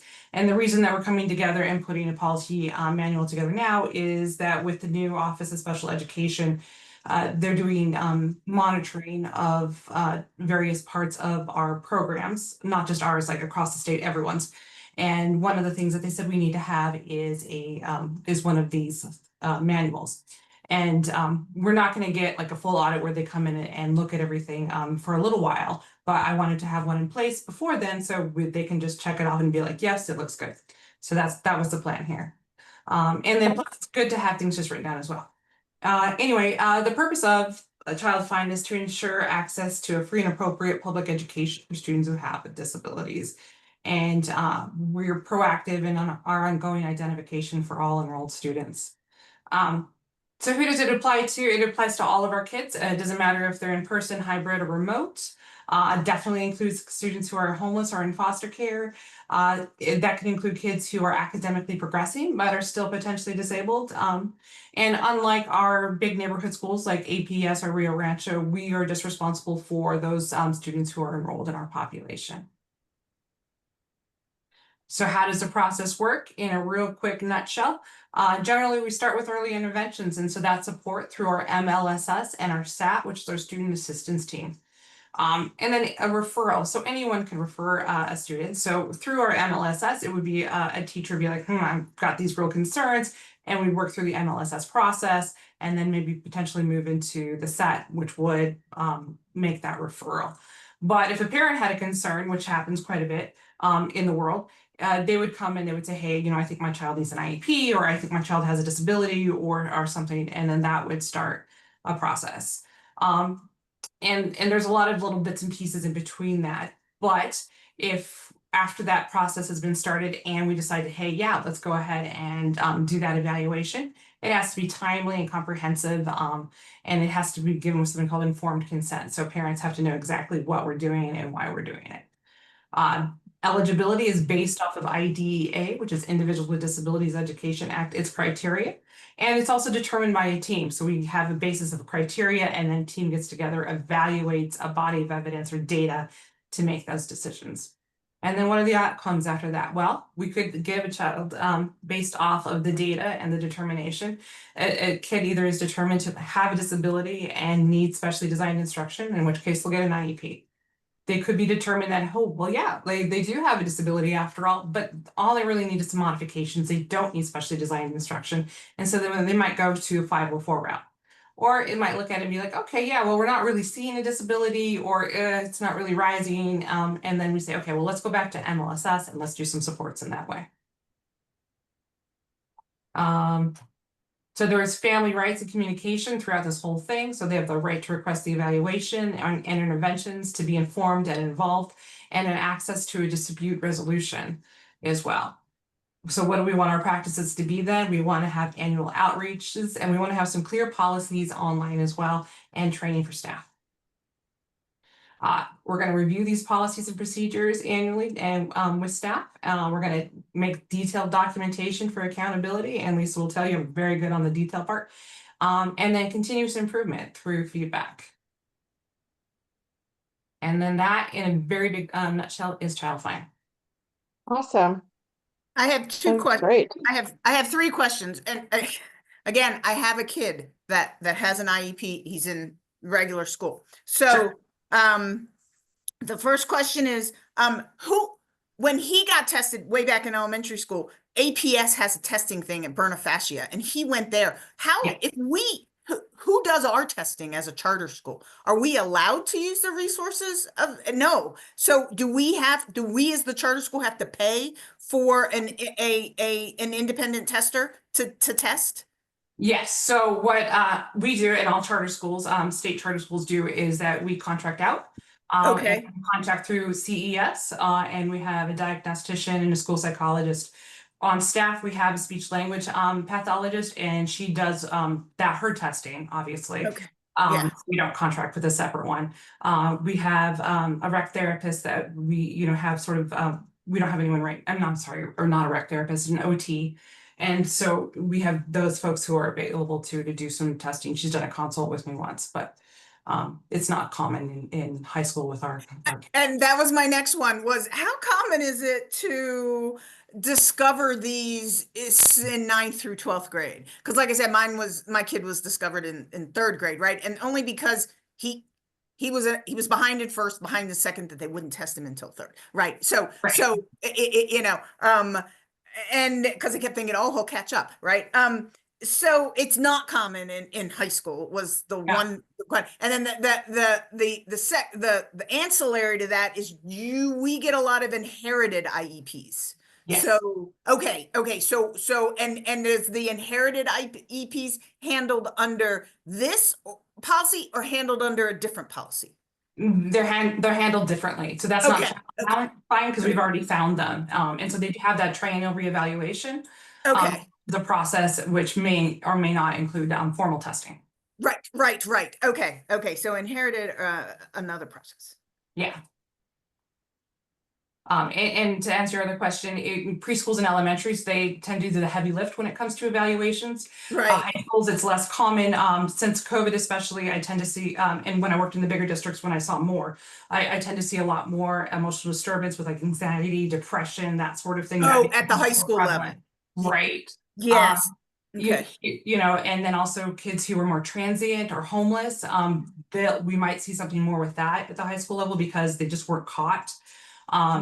Which is why we have to make sure that's part of our policy. And then just, every now and again. Right. Yeah. Somebody compensated, which is one of the reasons my son wasn't caught. I mean, he was like, no, because he was compensating in a lot of areas. He was just falling behind in math, but he was compensating in reading. And then when they tested him, they realized his reading was way messed up also. So anyway, okay. All right. So they were my only questions. And like I said, again, based on personal experience with what happened to me in the public, in the public school system. So, okay. All right. That was it. I would like to just quickly recognize Miss O'Brien. She has a very strong compliance background and has put these policies together for us and has made sure that we're up to date and in compliance with all the Office of Special Ed requirements. So thank you again, Miss O'Brien. Yes, thank you. Yes. And great job presenting. Okay, so with that then, could I have a motion to approve the Governing Council Policy Manual as presented in our packet? This is Anthony. I make a motion to approve the GC Policy Manual as presented in our packet. And a second? You're on mute, Ms. Jensen. Sorry. This is Jensen, and I'll second that. Thank you. And a vote? Okay, this is a vote to approve the GC Policy Manual updates as presented in our package. Eileen Johnson. Aye. Anthony Padilla. Aye. Debbie Jensen. Aye. Lisa Berenberg. Aye. All right, and the graduate profile discussion and action. I don't remember, you might have to fill me in on what that was again. First of all, Miss O'Brien, thank you for presenting that. You are, of course, welcome to stay, but if you need to duck out, you're welcome to do that as well. The graduate profile is a new requirement. I don't remember I think it's HB 171, but don't quote me on that. It was passed last year, and all schools have to enact a graduate profile beginning in the 2025 school year. So we had several strategic planning sessions as a staff where we dug through exactly what do we want our graduate profile to be? I attended a number of workshops on it at various events, including the BCS Charter School Conference in December. And you want your graduate profile to reflect what you actually do, as well as some aspirational goals. What kind of human are you trying to produce at your school and according to your mission? So again, the staff met, we came up with the key points that we felt were the most important to reflect in a Northpoint graduate. And then we sent that on to our marketing group and asked them to take what the key points we identified and include the new branding to go with it. So I can put it up on the screen. Thank It was you. included in your packet, but this is what they came up with, which of course reflects our colors, many elements of our new branding. And these guys are featured throughout the website as well. And then if I zoom in a bit so you can read it, we've identified the most important things as being able to communicate well as a Northpoint graduate, speak and write with confidence, share ideas clearly, listen respectfully, and connect with others in a variety of situations. That we want our Northpoint graduates to be problem solvers. And so they would tackle challenges head on, think creatively, and find smart solutions, turning obstacles into opportunities for success. That we want them to be responsible. They phrase that as promise keepers, to do what they say they will, take responsibility for their actions, and lead with honesty, integrity, and reliability. And that we would want our Northpoint graduates to be innovators, to think outside the box, embrace new ideas, and use creativity and technology to shape a better future. So overall, Northpoint graduates are future ready. The world is full of possibilities, and Northpoint graduates are ready to embrace them all. So I really like how McKee represented the concepts that we brought to them to blend in with our branding. I should have shared that we also reviewed a number of samples of graduate profiles from other schools and identified key things that we wanted to represent here. And I would say that obviously this is the best one that I've seen from the other examples, but the concepts and the presentation do line up with other samples that we've seen. I love it. Thank you. Does anyone questions about the profile? Yeah, have any questions? Does it have to go deeper than this? Like, do you have to say we're fostering innovators through these classes, the Smart Lab or whatever? Like, does it have to go like one step deeper?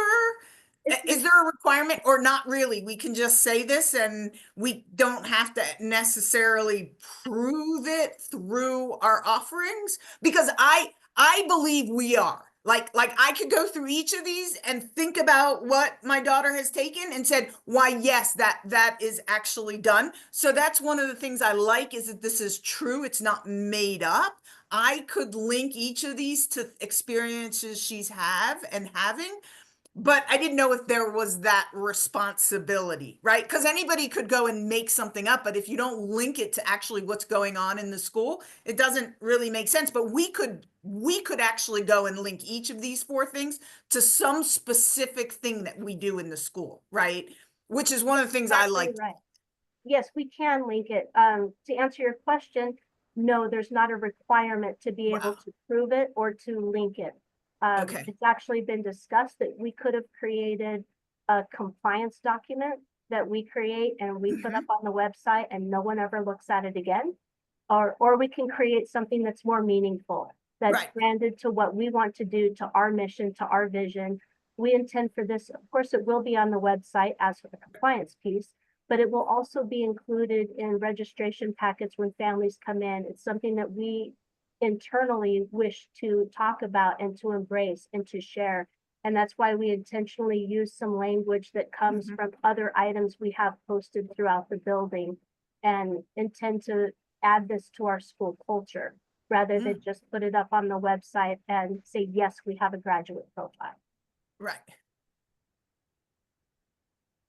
I like it all. I mean, I like it, I guess vague is not a great word sometimes, but I like that it's because we've talked about what's the graduate, what's the graduate we're looking for. I mean, it's the North Point is this, that's the point in which they can go in many different directions and have a place that they can keep coming back to and kind of centering themselves, getting help along the way. So I like it because it doesn't touch on all those tried and true, the college ready type phraseology that's in everybody's websites, web profile. One other thing too is that if it were made a web page of its own, a person could click on the Promise Keepers and see right there we could provide the background, or click on Innovators and there we could provide the background, just Yeah.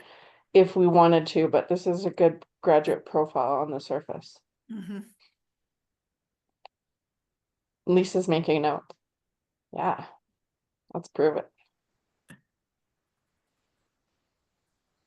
If there are no other questions, Ms. Johnson, are you comfortable asking for a vote about the graduate's profile? Yep. Could I have a motion to approve the graduate profile as presented, please? This is Deborah Jensen. I'll make a motion to approve the graduate profile as presented. And a second? This is Anthony Padilla. I second the motion. Great, and a vote? This is a vote to approve the graduate profile as presented. Eileen Johnson, Aye. Anthony Padilla, Aye. Debbie Jensen, Aye. and Lisa Berenberg. Aye. Next, we're discussing and voting on the graduate requirements for cohort 2029 and beyond. If I just click over here. This is our proposed list of graduation requirements that aligns with the guidance. Again, it's that same number. I think it's HB 171, but it aligns with the new legislation. This would only apply to entering freshmen in this fall in 2025 and beyond. Any existing students fall under their current graduation requirements. You're not allowed to change them midstream. Key changes in these updated requirements from the state is you still have to have 4 credits in English. It must include a 3-unit sequence. So what we've added here is an option for students with an IEP that may be significantly below grade level. And this particular course is an allowed English course that would help develop those skills and further build their foundational skills before taking English 9, 10, and 11. So we would ask for those to be the required 3-unit sequence. I have a question. Yes. So if they would take 9 as one entire year, 10 as an entire year, and 11 as an entire year, so they would just be behind, right? So the IEP one would be in 9th, and then they'd take 9th and 10th, and okay. Which those Okay, could just also wanted to be make sure. placed as English 1, 2, and 3. We've traditionally named them English 9, 10, 11. But it would be the same either way.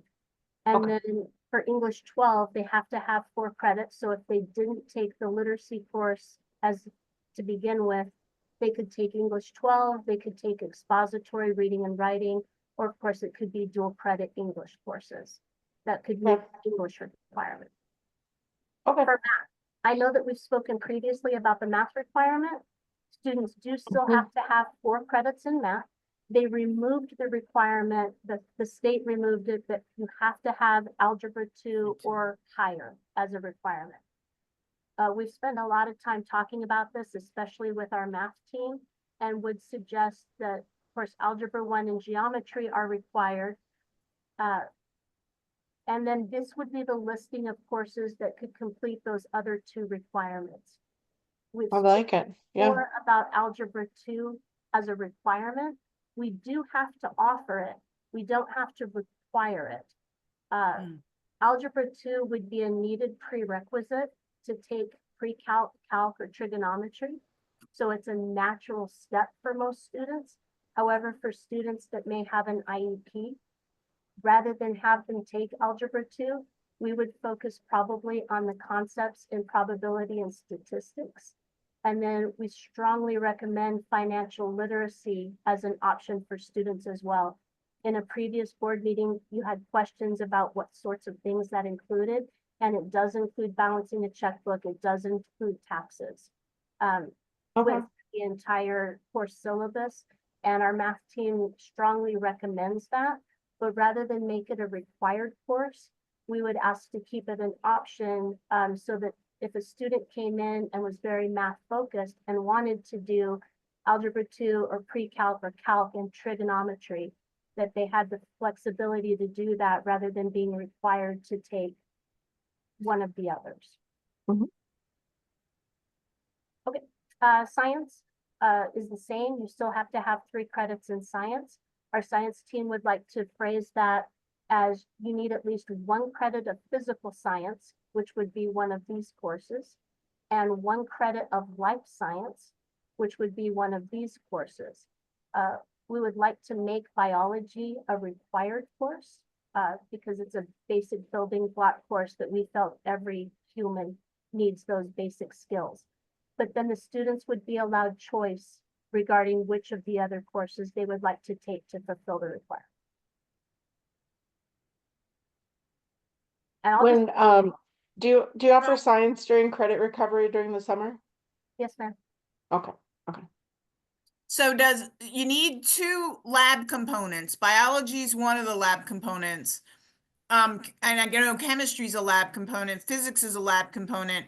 The physical science or earth and space science, is there a lab component to those, or? All of these courses have a lab component included. Okay. All right. I just didn't want anybody to get caught with not meeting the 2 units of lab if they took like environmental science and earth space science and they didn't have. Okay. But everything has a lab component. So as long as they take 3, they'll cover that. Okay. Yes. Okay. And that's a great question. I could have included that. That's a great question, that they would all qualify for that. Okay. Excellent. Nope. That's all. Okay.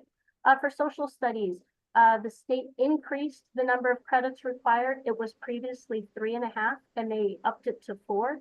Northpoint actually required 4.5 because we included world geography as a required credit.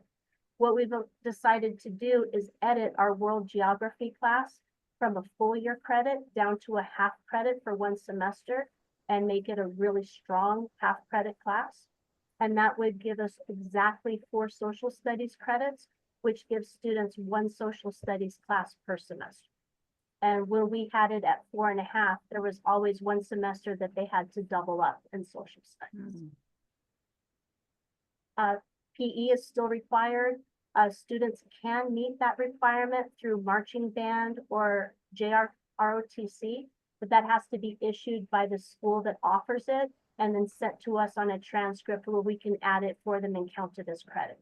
And that's something that's happened before. Still have to have a half credit of health. The other new requirements are a local school requirement for any 2 credits that each local education agency can determine. We, of course, in line with our mission for college and career readiness, would state that Smart Lab is the obvious required course there. So we would make Smart Lab 1 and then either Smart Lab 2 or the certifications class as our required 2-unit path. The next and last new requirement from the state is that to meet the elective credits, students must now have a 2-credit pathway concentration of their choice. And it can't overlap. You can't use the local requirement here to also meet this requirement. They have to be separate. There's a lot of flexibility in how students can meet that requirement. What we've provided here are only examples of some of the pathways that we see that students could elect. If they were interested in career technical pathways, that could include Smart Lab 2, 3, 4. It could include certifications 1 and 2. And of course, those can't overlap with this here. But as long as they had 2 full pathways there, that could meet the requirement. The student was interested in health sciences. They might take any one of these class, or however many of these classes, many of them are semester-long class, to meet the 2-unit pathway. So they might start off with intro to careers in health sciences, maybe medical terminology, maybe pharmacy technician or nursing assistant, or any variety of courses that would fall under the health sciences pathway. And that would be the same as we go through this list. There are examples of how they might meet a 2-unit pathway in computer science or in career explorations. Maybe they're not sure what they want to do and they want to try a number of different things. And we have a lot of courses that could support that and give them exposure to a variety of career fields to help them narrow it down. If they're interested in business, here are some of the options they might take that would count as business electives and meet that 2-unit pathway there. And then of course they could continue to use dual credit options, and that could include automotive technology, business management, the culinary arts program, emergency medical technician, health sciences courses. They could do it in languages or many other options within dual credit opportunities. So again, the staff have gone over and over and over this. Each different department has made their recommendations, and this is what we would recommend to the board. So what questions do you have? I like it. Oh, I have a question about Yeah. the financial literacy. I know you said you want there to be flexibility for students who are particularly strong in math and exploring these other options, but it seems like in my mind, it seems that oftentimes being strong in math does not correlate with financial literacy. It seems like they're two different things. It's a life skill.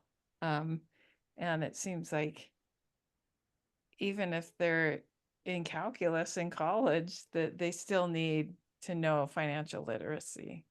So that would be just a comment I would have, that it seems to me that students can always pursue additional math, but it seems like that's something, especially if their parents aren't teaching them that, that's incredibly important for their life. Just, that would be my I comment. think that's an excellent point, Ms. Jensen, and I don't disagree with you. One thing that the board could do, if you like, is if you wanted to make financial literacy required, students wouldn't be barred from taking additional math classes, but they would count as electives rather than meeting the math requirement. And so for most students, financial literacy would be a recommended path.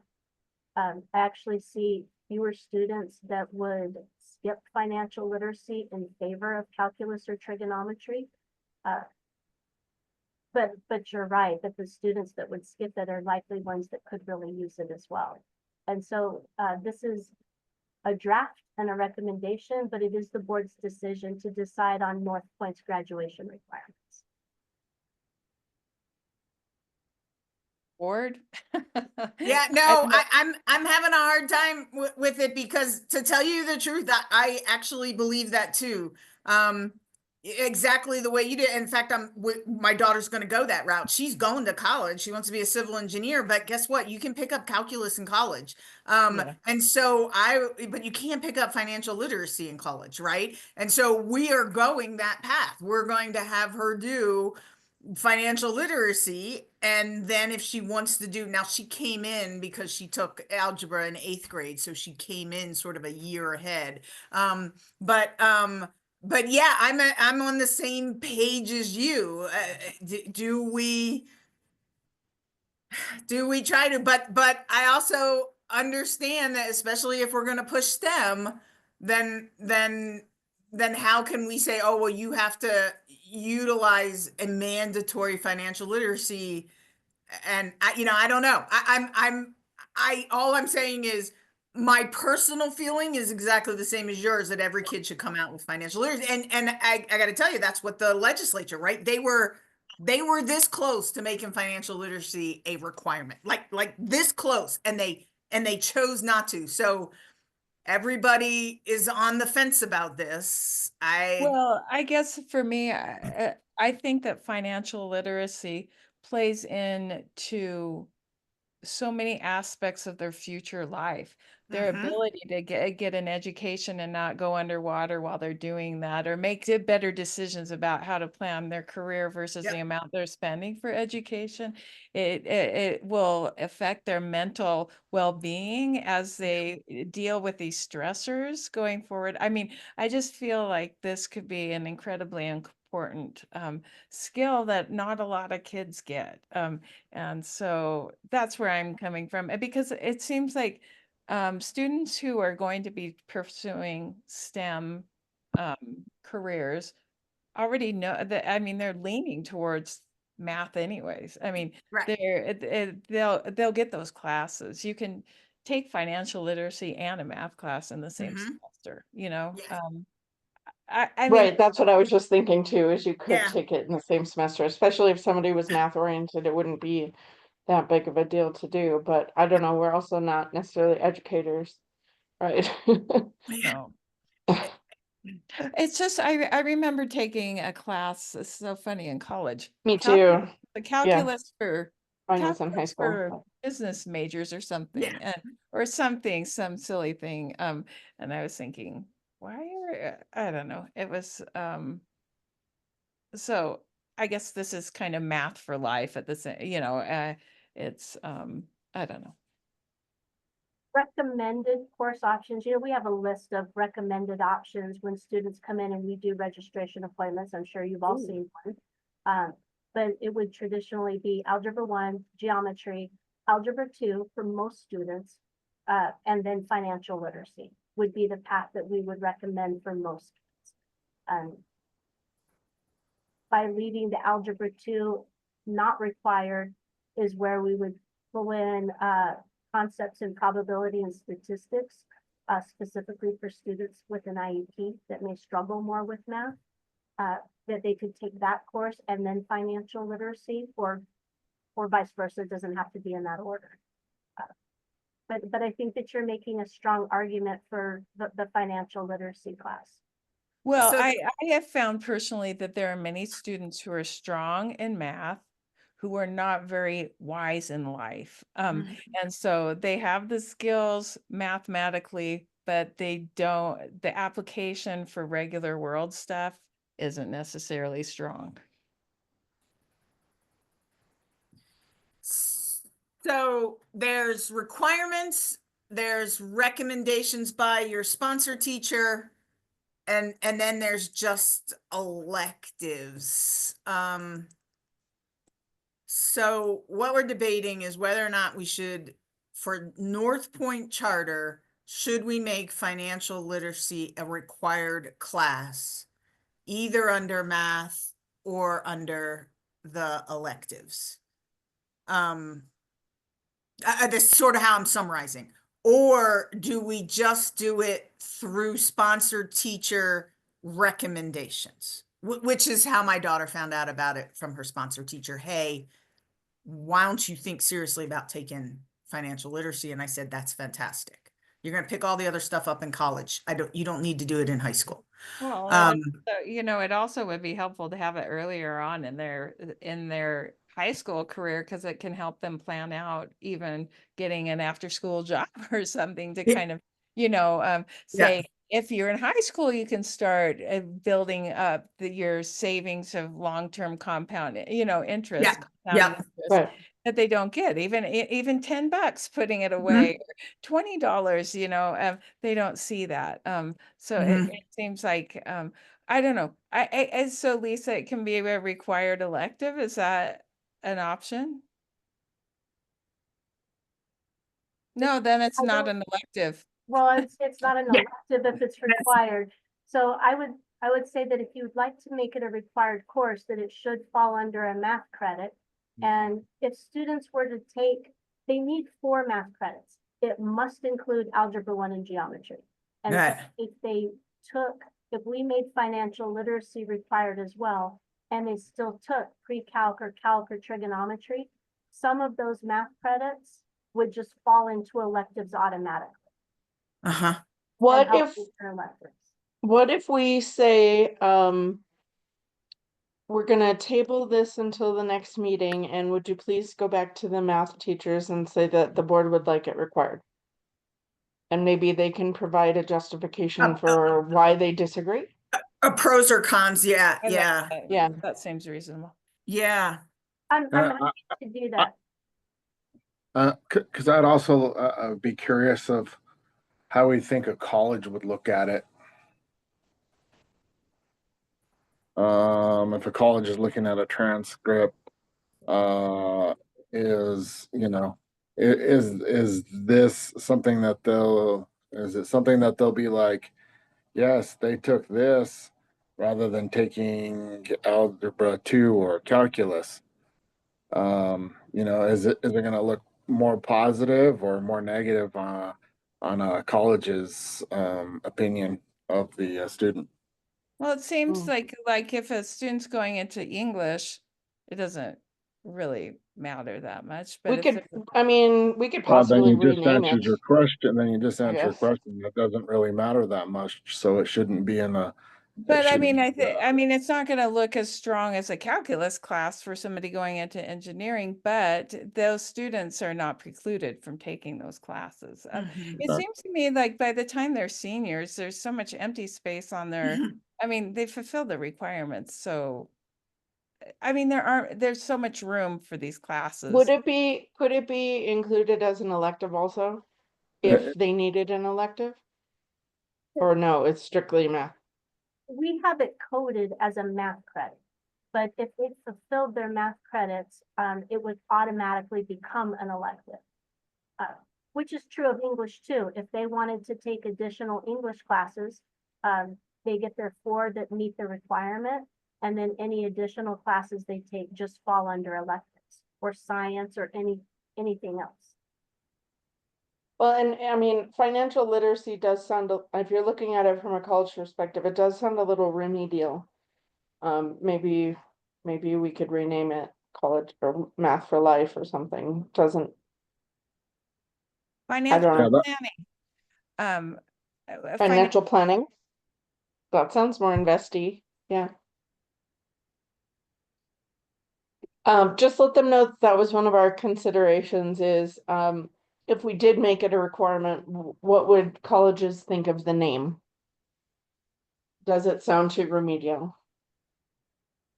I can bring that Okay. back to the math team, and we have plenty of time that we could table this discussion until next meeting. Yeah, I Okay. like the idea a lot of getting feedback from them in light of, it just seems so important to me that they know that. It is, yeah. I really enjoyed, I still remember my class in high school, so yeah. I can't say I remember lots of classes in high school, but I do remember that one. Anyway, that was a while ago. All right, so we're tabling that item. And then our next one for discussion, oh, so we need to put for 8D, no action taken. Lisa Bernberg. You're on mute. Oh, she's talking to family. Sorry, my kids just came home. Sorry. I put taquitos in the toaster oven. Nice, yeah. So for item 8D, can you please put no action taken for the notes and Yes. tabled for the next meeting? Okay. All right, consideration of PED response letter to OCR regarding Title VI and request for LEA response. Did you guys all read the multiple emails that we got from financial counsel? So Lisa and I were talking about this, and we were thinking that at this point maybe there were 2 sort of recommended actions by us. That maybe we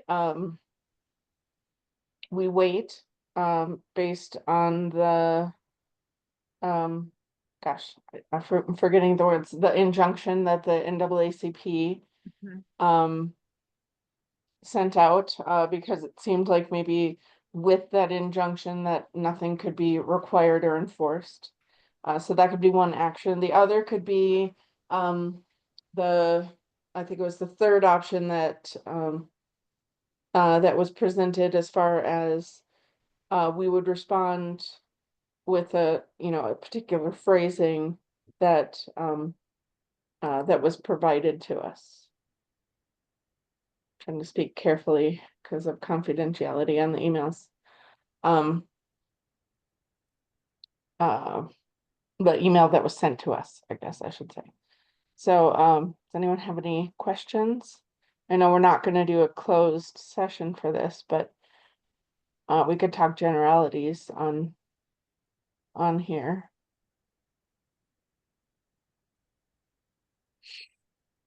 I was having a hard time assessing what the actual consequence of doing nothing is.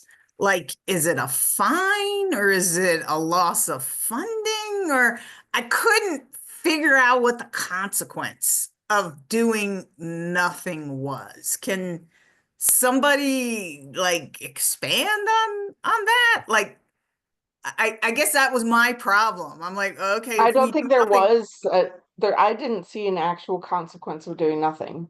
I could have missed it. But If I could interject, Ms. oh, Johnson, sure. as discussed in charter leader groups, as we discussed what to do with the request that was sent to all schools throughout the state, a potential consequence could be a loss of funding.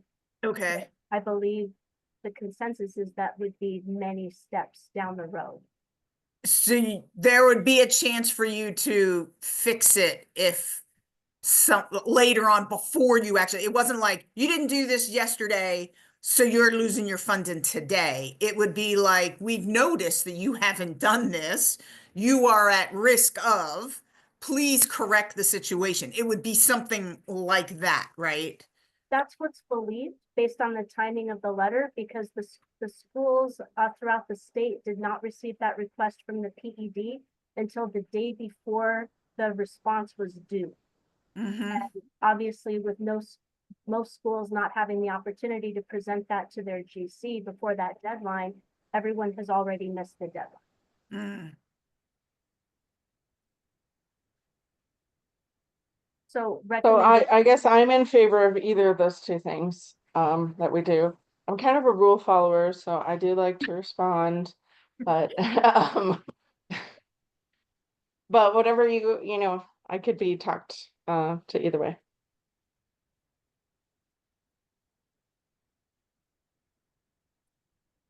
Anthony, Debbie, I know Lisa already asked a question. What do you guys think? Any questions? Maybe that was by design to do it right before, allowing for no response, and then leaving room for withdrawing. Does that make sense? Funds. So it may be a better course of action to, as you say, respond in some fashion to at least know that as soon as possible it was addressed. Does that make, instead of waiting to see if it'll just go away? I'm not being very clear. I think you are. No, Yeah. yeah, you are. You're saying we should address it head on rather than asking Push for it permission. away. Yeah. Yeah, asking, waiting to wait it out and see if nothing happens or something happens. Being as proactive as possible to prevent future problems, I guess. Okay, so what if we have council prepare one of the items that we had talked about, and then email it to us for a separate response from each person to say yes. What do you think, Lisa? He did email a potential response that was drafted that could be signed. Oh, she did attach it. You're right. Yeah. It could be signed either by the director of the school or by the governing council president. I think it was an or, not an and. And that would be language that they collaborated on, legal teams collaborated on.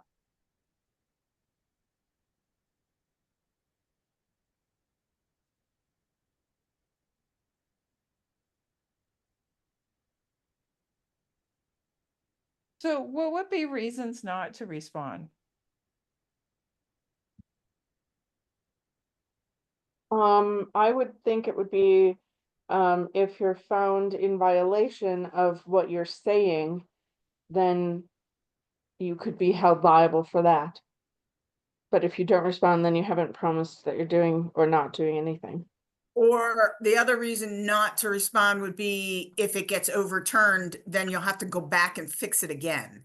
Like, I assume we would want to go back, back to our regular language.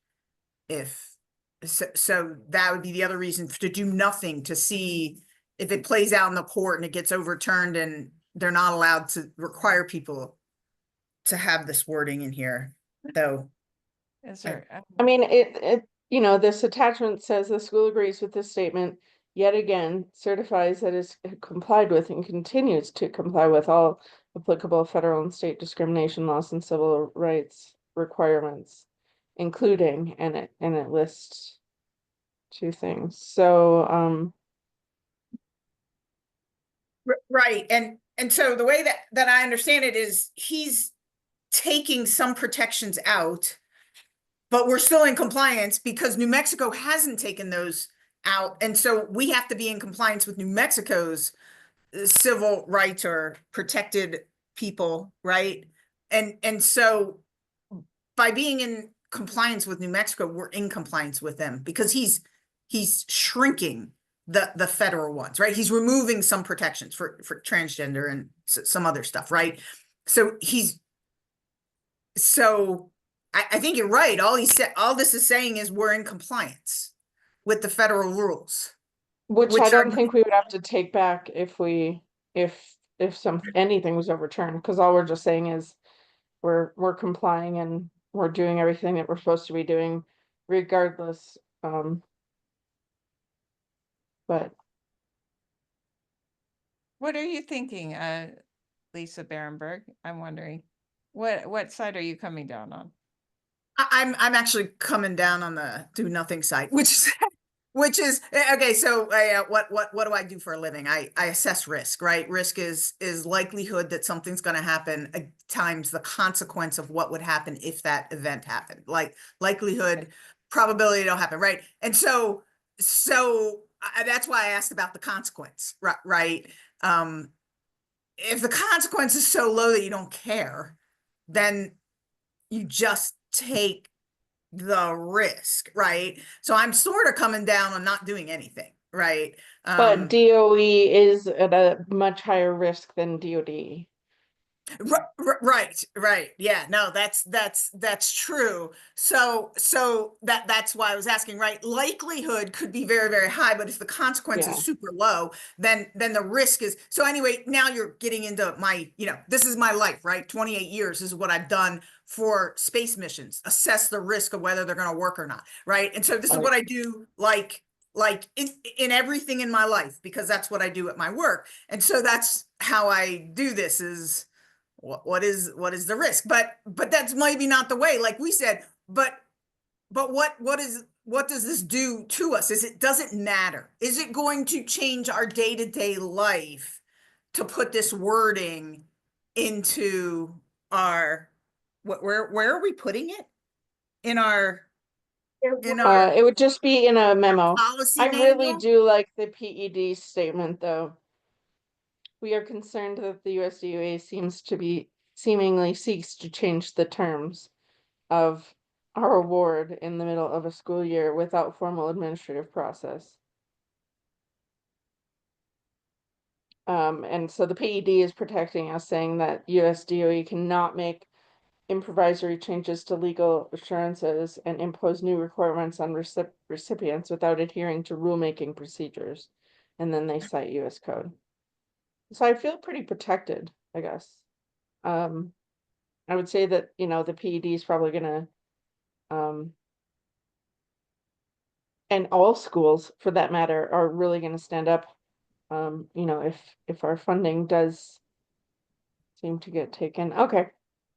Yeah, and I think I that guess if the funding's taken away, it'll be a trickle down. yeah. And it will It'll happen after it'll many be things.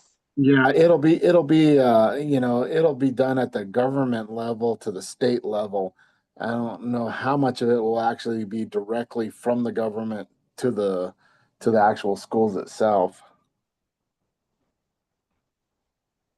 The school is a sub-grantee. We receive our funds from the state, who receive it from the feds. We do not receive it directly from the feds. From Yeah, feds, yeah. right? That's what I mean. It's um the st we want to be whatever the state is requiring us to be compliant with is who we want to be compliant Mhm. with because we don't want to bite the hand that feeds us.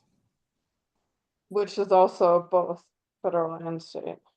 Yeah, but it goes through one. If the state, you know, is not complying with the with the federal wants, you know, they're basically losing the money for us. But that's you know that's a fight that the state and government will have to fight. It's not a fight that we can fight.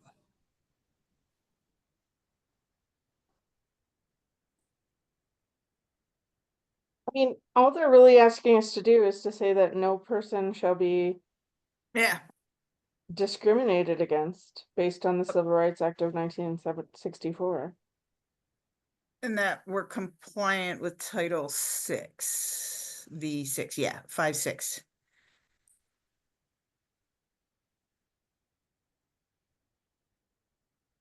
I really feel like we do that.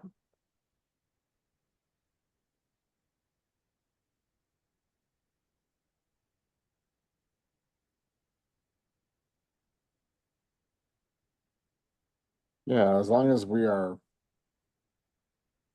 compliant. I wouldn't So, even mind. Oh wait, hold on. Let me read this part um, again. so don't we already have a letter saying that we're compliant with this? Like, isn't it in our bylaws or in our policy manual, or isn't it somewhere that says that we comply? We certify that we're in compliance with all things, with every title application that we complete. An assurance that we're in compliance with everything is done there. And I would actually not even be opposed to signing their form and sending it back, because all it really says is that we're not, we're not, you know, it's sort of echoing the law saying that we're not giving advantage to one race over another, and we're not. But I also, I don't know. What? Okay, this is a cop out, I think, but what if we tabled it and talked about it at the next meeting to see if more had developed since this was just 5 days ago?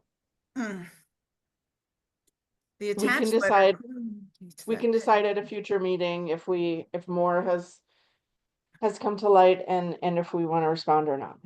Do you know though, you know that in the paper, I don't know if this is at all, this is interesting too, for me in light of the ruling about Native American, the Yazzie Martinez thing that came out. Just, I mean, they just ruled that more needs to be done. Right. In that regard, that they're not receiving adequate education. So it's just interesting to juxtapose these two things, you know, at the same time. All right, yeah. Yeah. So yeah, there's three. Each LEA should determine whether they believe the PED response is sufficient. That's option one. Whether Hold they on, excuse me, Ms. Berenberg. Oh, you're not allowed to say this, right? You can't read this. Oh, that's right. Yeah, I forgot. Sorry. We need to be either in a room, like together. Actually, we should consider that. That if we want In to a closed actually, session, yeah. a closed session or something, because I assume it's because we're on a open Teams meeting. Yeah. So if we need to, if this is legal, do we need to not be on a Teams meeting? Because Teams is Well, we can schedule a closed session. If a Okay. quorum of the governing council meets, it has to be an open meeting according to the open meeting. Got Act. it. So we could do a So we closed could session. Schedule a Okay. closed session for discussion that would be private. Okay. How about if we Yeah. schedule a closed session for next meeting? Yeah. Close. Yeah, Anthony? Okay, all right. I think that's probably best. Then we'll know more and we can talk freely about consultations that we've been given and okay.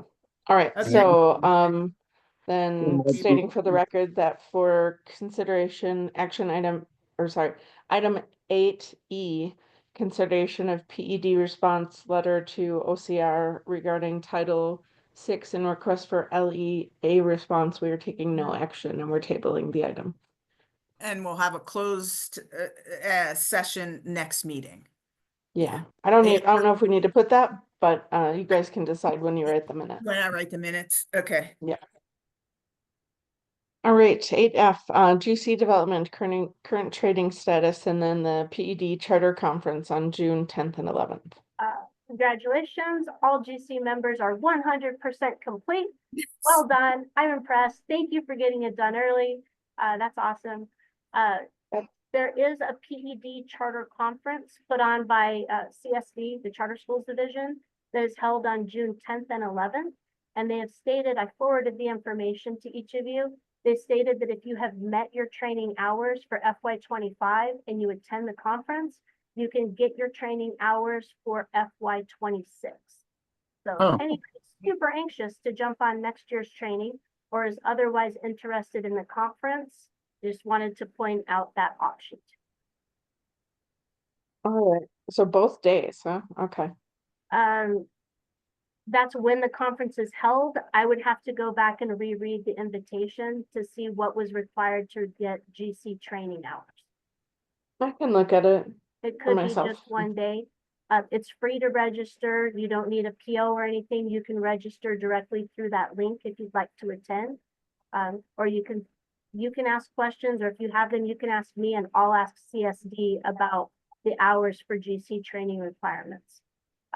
I just know a couple of you really like those in-person options, and the Public Charter Schools of New Mexico conference is in December, and that's not always a good time for everyone. So this is another option if you prefer it. Hold I'm on. going to add it to my calendar and see what it looks like as it gets closer. It's an in-person conference. Yes, ma'am. And it's in Albuquerque. Where is it at? I would have to look. I know it's in Albuquerque at a hotel, but I don't recall which one. Was it Embassy Suites or I think? Maybe. Yeah, it was. Okay, here it is. Embassy Suites. Yeah.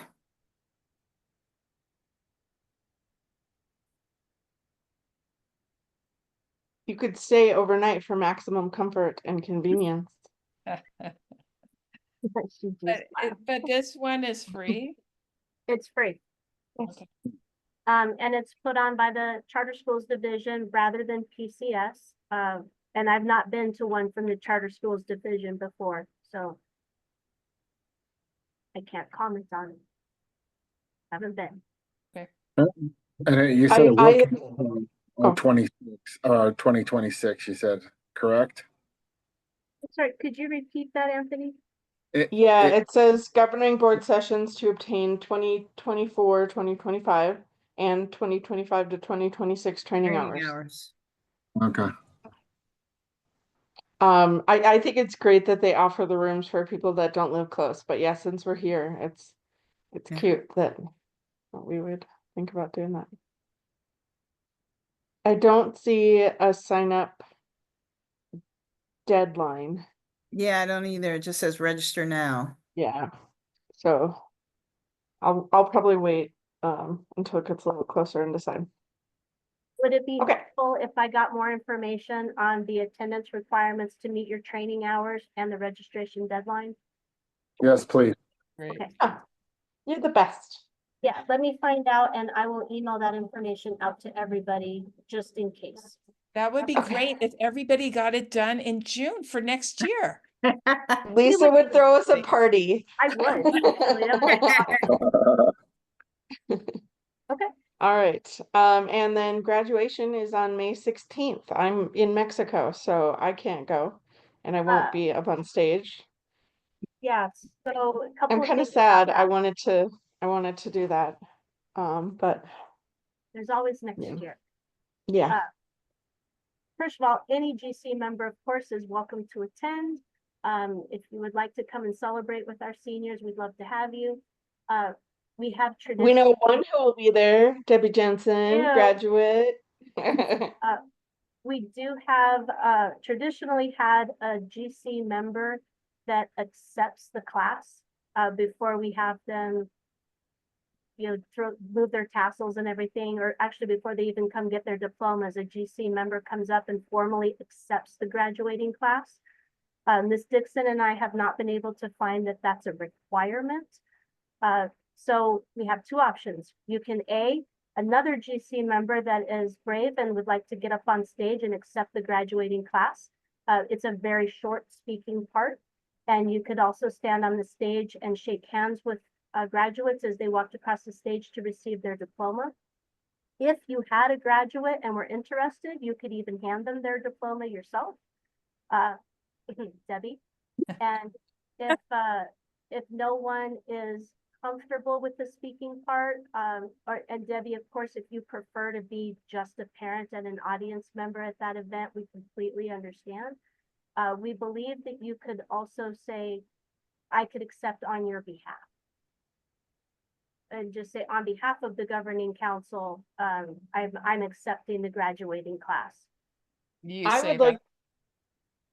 What? You're saying you say that? I could say it. We can't find a rule that says the GC has to accept the class. It's just something we've always done. Okay, Well, here's I have no problem doing it if you would like me to do it. great, because I was gonna say I would be so stressed about saying something that I wouldn't enjoy him graduating. Okay, but Yeah. if Anthony gets laryngitis, you're up next, Oh, right? Now, I can't- You don't have to stress about it. Was it the 15th or the 16th? It's Friday the 16th at 2 o'clock. Oh. Yeah, so Anthony, you can make 2 o'clock. What's that? You can make 2 o'clock. Yeah. Yes. okay, if something comes up, I can make it. I have a bone density test in the morning, but I could make it too. And it's down, is it at Kiva? Where is it? It's at the Albuquerque Little Theater. Oh, Albuquerque Little Theater. Okay. Yeah, so I thought it was really cool to go watch, even though I didn't have a graduate last year. So, yeah. Then Anthony, I will send, or actually Miss Dixon will send you some details. We'd ask you to arrive a little earlier than that. You're welcome to wear, just dress pants and a dress shirt, or if you would like robes, graduation robes, we have some to lend, but we can talk about that offline. And Okay. thank you for being there to accept the class and celebrate with us. Yes. I also invited Commissioner Tim Beck, who is our PEC commissioner for our district. And as of now, he plans to attend. oh, wow. nice. I'm sorry, my vacation is right on top of it. But Plan better next time. I know. That's what I was will. gonna say. Sorry, not sorry. I was like, I didn't. When I made the plans 3 months ago, I didn't even oh, no, I'm totally free during that time. So Can yeah. I tell you how glad I am going to be, sorry, to have this student finish. I am so tired of hearing what percentage you're supposed to be at and what you're actually at. Oh my gosh. It has been so stressful. Okay. Yeah, I hear you. I hear you. I think I'll be able to lead the next board meeting, but I do get back at like midnight the night before. So, just in case, Anthony, I may text you and be like, I'm dying, tired, please lead the meeting. But I'm pretty sure. When's the next meeting? Well, May 21st at 5 p.m. May 21st. Have And I fun, know we're supposed to have a Eileen. closed session and stuff, so I guess I have to be here, so it won't be an option, but maybe if I'm so tired I can't make words, I might have Anthony lead or something, so. Yeah. Have a great vacation. Thanks. So fun. Yeah. it'll be Can I ask, are there any announcements or comments? I'm sorry, I'm taking Eileen's job. I apologize. That's number 9. Are there any No, announcements and comments? No. Okay. No. I have none either. Okay, so we already talked about it. The next regular meeting is May 21st at 5 p.m. via Zoom, and it is 7:23. We are. Do you have a question? Sorry, Okay. it's quick. No, yeah, go for If it. more than 3 of us attend the training, is that that's all okay? It's fine, and I would just need to post it in advance, and it would say that, there may be a quorum present, but no board business will be discussed. In fact, that's true for graduation as well. Yep. Lisa, you would only attend if we needed the speaker? Correct. So if something came up and Anthony couldn't do it, I could backfill him. Actually, I have to do it anyway because LSA has a graduate, and so we Oh, have yep. 3 board members present. So I will just post a notice that says there would be a quorum present, but there would be no business discussed and no action taken. Okay. Yeah. And then if Okay, good. after you adjourn the meeting, could I ask everyone to stay for a minute after I stop the recording? Yes. Thank you. Sure, as long as we won't do any school business. We won't. Okay. Okay. All right. It is 7:24 and I'm adjourning the meeting. Thank you.